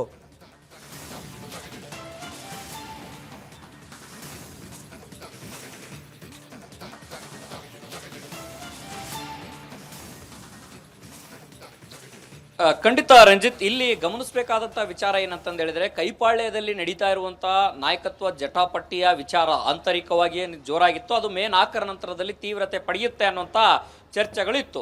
ಇದರ ನಡುವೆ ಎಐಸಿಸಿ ಅಧ್ಯಕ್ಷ ಮಲ್ಲಿಕಾರ್ಜುನ್ ಖರ್ಗೆ ಅವರು ಸಿಎಂ ಬದಲಾವಣೆ ಸದ್ಯಕ್ಕೆ ಇಲ್ಲ ಅಂತ ಆ ಸಮಯ ಬಂದಿಲ್ಲ, ಒಂದೊಮ್ಮೆ ಏನಾದ್ರು ಬಂದ್ರೆ ನಾನು ರಾಹುಲ್ ಗಾಂಧಿಯವರು ಸೋನಿಯಾ ಗಾಂಧಿಯವರು ಕುಳಿತು ಚರ್ಚೆ ಮಾಡ್ತೀವಿ ಅನ್ನೋಂಥ ಮಾತು ಏನಿದೆ, ಈ ಮಾತು ಸಿಎಂ ಸಿದ್ದರಾಮಯ್ಯನವರ ಟೀಮ್ನಲ್ಲಿ ಗುರುತಿಸಿಕೊಂಡಿರುವಂತಹ ಶಾಸಕರು, ಸಚಿವರು ಮತ್ತೆ ಸ್ವತಃ ಸಿಎಂ ಸಿದ್ದರಾಮಯ್ಯನವರಿಗೂ ಕೂಡ ಒಂದು ಬೂಸ್ಟ್ ಸಿಕ್ಕಂತೆ ಕಾಣಿಸ್ತಾ ಇರುವಂಥದ್ದು. ಯಾಕೆ ಅಂತಂದು ಹೇಳಿದ್ರೆ, ಯಾವಾಗ ಈ ಹೇಳಿಕೆ ಕೊಟ್ಟರು, ಈ ಹೇಳಿಕೆ ಬನ್ನಲ್ಲೇ ಸಿಎಂ ಸಿದ್ದರಾಮಯ್ಯನವರು ಕೂಡ ಅಲರ್ಟ್ ಆದ್ರು, ಆಡಳಿತ ಯಂತ್ರಕ್ಕೆ ಚುರುಕು ಮುಟ್ಟಿಸುವಂತಹ ಕೆಲಸಕ್ಕೆ ಮುಂದಾದ್ರು. ಅದರ ಜೊತೆಗೆ ನಿನ್ನೆ ಎಲ್ಲಾ ಸರ್ಕಾರದ ಅಪಾರ ಕಾರ್ಯದರ್ಶಿಗಳ ಜೊತೆಗೂ ಕೂಡ ಸಭೆಯನ್ನ ನಡೆಸಲಿಕ್ಕೆ ಎಲ್ಲಾ ರೀತಿಯ ಸಭೆಗಳನ್ನು ಕೂಡ ಮಾಡಿದ್ರು. ಮತ್ತೊಂದು ಕಡೆಗೆ ಮೇ 20ಕ್ಕೆ ಈಗ ಸಾಧನಾ ಸಮಾವೇಶವನ್ನ ಮಾಡ್ತಾ ಇದ್ದಾರೆ. ಈ ಸಾಧನಾ ಸಮಾವೇಶ ಸರ್ಕಾರದಲ್ಲಿ ಏನೇನೆಲ್ಲ ಆಗಿದೆ ಅನ್ನುವಂಥದ್ದು ಸಾಧನಾ ಸಮಾವೇಶನೋ, ಅಭಿವೃದ್ಧಿ ಕೆಲಸಗಳನ್ನ 3 ವರ್ಷದಲ್ಲಿ ಏನೇನು ಮಾಡಿದ್ದಾರೆ ಅನ್ನುವಂಥದ್ದು ಬಿಂಬಿಸುವಂಥದ್ದು, ಅಥವಾ ನಾಯಕತ್ವ ಬದಲಾವಣೆ ಇಲ್ಲ, ಸಿದ್ದರಾಮಯ್ಯನವರೇ ಮುಂದುವರಿತಾರೆ ಅನ್ನುವಂಥ ಒಂದು ಸ್ಪಷ್ಟ ಸಂದೇಶ ರವಾನೆ ಮಾಡುವಂತ ತಂತ್ರಗಾರಿಕೆಯೋ ಅನ್ನುವಂಥ ಚರ್ಚೆಗಳು ಜೋರಾಗಿ ನಡೀತಾ ಇದೆ. ಇದಕ್ಕೆ ಪೂರಕವಾಗಿ ಬಸವರಾಜ ರಾಯರೆಡ್ಡಿ ಅವರು ಕೂಡ ರಿಪಬ್ಲಿಕ್ ಕನ್ನಡ ಜೊತೆ ಮಾತನಾಡುವಂತ ಸಂದರ್ಭದಲ್ಲಿ ಮುಂದಿನ 2 ವರ್ಷಗಳ ಕಾಲ ಸಿಎಂ ಸಿದ್ದರಾಮಯ್ಯನವರು ಅವರೇ ಮುಂದುವರಿತಾರೆ. ಯಾಕೆಂತಂದು ಹೇಳಿದ್ರೆ, ನಾನು ಎಐಸಿಸಿ ಅಧ್ಯಕ್ಷ ಮಲ್ಲಿಕಾರ್ಜುನ್ ಖರ್ಗೆ ಅವರ ಭೇಟಿ ಮಾಡುವಂತ ಸಂದರ್ಭದಲ್ಲಿ ಅವರು ಕೂಡ ನನ್ನ ಬಳಿ ಹೇಳಿರುವಂತದ್ದು ಏನಂತಂದು ಹೇಳಿದ್ರೆ, ಸದ್ಯಕ್ಕೆ ಬದಲಾವಣೆಯ ಪರಿಸ್ಥಿತಿ ಸಮಯ ಬಂದಿಲ್ಲ, ಆಗುವಂದೇ ಮೇಲೆ ಬಂದ್ರೆ ಅಂತಂದು ಹೇಳಿದ್ರೆ ಅದನ್ನ ನಾವು ಚರ್ಚೆ ಮಾಡ್ತೀವಿ ಅನ್ನುವಂಥ ಮಾತುಗಳನ್ನ ಹೇಳಿದ್ದಾರೆ. ಆದ್ರೆ ಸಿದ್ದರಾಮಯ್ಯನವ್ರನ್ನ ಒಂದೊಮ್ಮೆ ಬದಲಾವಣೆ ಮಾಡುವಂತದ್ದಾದ್ರೆ ಮಲ್ಲಿಕಾರ್ಜುನ್ ಖರ್ಗೆ ಅವರೇ ಬರಲಿ ಅನ್ನುವಂಥ ಆಹ್ವಾನವೂ ಕೂಡ ನಾವು ಕೊಟ್ಟಿದ್ದೀವಿ ಅನ್ನುವಂಥ ಮಾತನ್ನ ರಿಪಬ್ಲಿಕ್ ಕನ್ನಡ ಜೊತೆಗೆ ಮಾತನಾಡುವಂತ ಸಂದರ್ಭದಲ್ಲಿ ಬಸವರಾಜ ರಾಯರೆಡ್ಡಿ ಅವರು ಹೇಳಿದ್ರು. ಇದು ಒಂದಂತೂ ಸ್ಪಷ್ಟ, ಮೇ 4ರ ನಂತರದಲ್ಲಿ ಮತ್ತೆ 20ರ ಒಳಗಾಗಿ ರಾಜ್ಯ ಕಾಂಗ್ರೆಸ್ನಲ್ಲಿ ಒಂದು ಮಹತ್ತರ ಬೆಳವಣಿಗೆಗಳಾಗುತ್ತೆ. ಆ ಮಹತ್ತರ ಬೆಳವಣಿಗೆಗಳು ಕೇವಲ ಕ್ಯಾಬಿನೆಟ್ ರಿಶಫಲ್ಗೆ ಮಾತ್ರ ಸೀಮಿತ ಆಗುತ್ತೋ, ಅಥವಾ ನಾಯಕತ್ವ ಬದಲಾವಣೆಯ ವಿಚಾರದಲ್ಲಿ ಒಂದು ಫುಲ್ ಸ್ಟಾಪ್ ಇಡುವಂತ ಕೆಲಸ, ಅದು ಸಿದ್ದರಾಮಯ್ಯನವ್ರನ್ನ ಮುಂದುವರಿಸ್ತಾರೋ ಅಥವಾ ಡಿ ಕೆ ಶಿವಕುಮಾರ್ ಅವ್ರನ್ನ ಕಂಟಿನ್ಯೂ ಮಾಡ್ತಾರೋ ಅಥವಾ ಇನ್ನೊಂದು ಅವ್ರನ್ನ ಆಯ್ಕೆ ಮಾಡ್ತಾರೋ, ಅದು ಬೇರೆ ಪ್ರಶ್ನೆ, ಅದು ಹೈಕಮಾಂಡ್ ನಿಗೂಢತೆಯಲ್ಲಿ ಇಟ್ಕೊಂಡಿದೆ. ಆದ್ರೆ ಒಂದಂತೂ ಸತ್ಯ, ಸರ್ಕಾರದ ಸಾಧನಾ ಸಮಾವೇಶದೊಳಗಡೆ ಹೈಕಮಾಂಡ್ ಒಂದು ಸ್ಪಷ್ಟ ಸಂದೇಶ ರವಾನೆ ಮಾಡುವಂತ ಒಂದಷ್ಟು ಒಳಸುಳಿವುಗಳು ಸಿಎಂ ಸಿದ್ದರಾಮಯ್ಯನವರ ಒಂದು ಬಣದಲ್ಲಿ ಗುರುತಿಸಿಕೊಂಡಿರುವಂತ ನಾಯಕರಿಗೆ ಸಿಕ್ಕಂತೆ ಕಾಣಿಸ್ತಾ ಇರುವಂತದ್ದು. ಅದೇ ಕಾರಣಕ್ಕಾಗಿ ಅದ್ದೂರಿಯಾಗಿ ಸಾಧನಾ ಸಮಾವೇಶ ತಯಾರಿಯನ್ನ ಜೋರಾಗಿ ನಡೆಸ್ತಾ ಇರುವಂತದ್ದು. ನಿನ್ನೆ ಗೃಹ ಸಚಿವ ಡಾಕ್ಟರ್ ಜಿ ಪರಮೇಶ್ವರ್ ಅವರು ಕೂಡ. ಥ್ಯಾಂಕ್ ಯು ಹನುಮಂತು, ನಿಮ್ಮನ್ನ ಮತ್ತೆ ನಾನು ಮಾತಾಡಿಸ್ತೀನಿ ಈ ವಿಚಾರದ ಸಂಬಂಧ. Thank you. ಪೂಜೆ ನೆಪದಲ್ಲಿ ಜ್ಯೋತಿಷಿಯಿಂದ ಲೈಂಗಿಕ ದೌರ್ಜನ್ಯ ನಡೀತಾ ಅನ್ನುವಂಥ ಪ್ರಶ್ನೆ ಈಗ ಕಾಡ್ತಾ ಇದೆ. ಮಾಟ ಮಂತ್ರದ ಭಯಪಡಿಸಿ ಮಹಿಳೆಯ ಜೊತೆ ಈತ ಸುತ್ತಾಟವನ್ನ ಮಾಡಿದ್ದಾನಂತೆ. ಕಳ್ಳ ಜ್ಯೋತಿಷಿಯ ಕಾಟಕ್ಕೆ ಮಹಿಳೆ ಬೇಸತ್ತಿದ್ದಾಳೆ, ಆತ್ಮಹತ್ಯೆಗೂ ಕೂಡ ಯತ್ನಿಸಿದ್ದಾಳೆ. ಈಗ ಸಿಕೆ ಅಚ್ಚುಕಟ್ಟು ಪೊಲೀಸ್ ಠಾಣೆಯಲ್ಲಿ ದೂರು ದಾಖಲಾಗಿದೆ. ದೀಕ್ಷೆ, ಪೂಜೆ, ಹೋಮ, ಹವನ ಇದರ ನೆಪದಲ್ಲಿ ಲೈಂಗಿಕ ದೌರ್ಜನ್ಯವನ್ನ ಈತ ಕೊಟ್ಟಿದ್ದಾನೆ ಅನ್ನುವಂಥ ಆರೋಪ ಈತನ ವಿರುದ್ಧ ಈಗ ಕೇಳಿ ಬರ್ತಾ ಇದೆ. ಆಕೆ ಮಾತ್ರ ಅಲ್ಲ, ಹಲವು ಮಹಿಳೆಯರ ವಿರುದ್ಧ ಹಲವು ಮಹಿಳೆಯರು ಕೂಡ ಇದೇ ರೀತಿಯಾಗಿ ದೂರನ್ನ ಕೊಟ್ಟಿದ್ದಾರೆ. ಪೂಜೆ ನೆಪದಲ್ಲಿ ಜ್ಯೋತಿಷಿಯಿಂದ ಹಾಗಾದ್ರೆ ಲೈಂಗಿಕ ದೌರ್ಜನ್ಯವನ್ನ ನೀಡಲಾಯ್ತಾ ಅನ್ನೋ ಪ್ರಶ್ನೆ. ಒಂದಷ್ಟು ಭಯಪಡಿಸಿ ಮಹಿಳೆ ಜೊತೆ ಸುತ್ತಾಡಿದಾನಂತೆ ಈತ. ಪೂಜೆ ನೆಪದಲ್ಲಿ ಲೈಂಗಿಕ ದೌರ್ಜನ್ಯ ಕೊಟ್ಟಿದ್ದಾನಂತೆ ಈತ. ಆ ಫೋಟೋದಲ್ಲಿ, ಆ ವಿಡಿಯೋದಲ್ಲಿ ಗಮನಿಸ್ತಾ ಇದ್ದೀರಲ್ಲ, ಈತ ನಕಲಿ ಜ್ಯೋತಿಷಿ. ದೂರು ದಾಖಲಾಯಿತು. ದೂರು ದಾಖಲಾಗ್ತಾ ಇದ್ದಂತೆ ಈತ ಎಸ್ಕೇಪ್. ಕಳ್ಳ ಜ್ಯೋತಿಷಿ ಈಗ ಎಸ್ಕೇಪ್ ಆಗಿದ್ದಾನೆ. ದೇವರ ಪೂಜೆ ಮಾಡಿಸುವಂತ ನೆಪದಲ್ಲಿ ಮಹಿಳೆಯ ಮೇಲೆ ಲೈಂಗಿಕ ದೌರ್ಜನ್ಯವನ್ನ ಈತ ಮಾಡಿದ್ದಾನೆ ಅನ್ನುವಂಥ ಆರೋಪ ಈ ಕಳ್ಳ ಜ್ಯೋತಿಷಿಯ ವಿರುದ್ಧ ಕೇಳಿ ಬರ್ತಾ ಇದೆ. ಕೇವಲ ಒಬ್ಬ ಮಹಿಳೆ ಅಲ್ಲ, ಅನೇಕ ಮಹಿಳೆಯರು ಇದೇ ರೀತಿಯಾಗಿ ಹೇಳ್ಕೊಳ್ತಾ ಇದ್ದಾರೆ. ಮಾಟ ಮಂತ್ರದ ಭಯಪಡಿಸಿ ಮಹಿಳೆಯ ಜೊತೆ ಸುತ್ತಾಡಿದ್ದಾನೆ. ಪೂಜೆ ಹೋಮ ಹವನ ಮಾಡಿಸೋದಾಗ ಹೇಳಿ ಆಕೆಯ ಜೊತೆಯಲ್ಲಿ ಲೈಂಗಿಕ ದೌರ್ಜನ್ಯವನ್ನ ಕೂಡ ಎಸಗಿದ್ದಾನೆ ಅನ್ನುವಂಥ ಆರೋಪ ಈತನ ವಿರುದ್ಧ ಈಗ ಕೇಳಿ ಬರ್ತಾ ಇದೆ.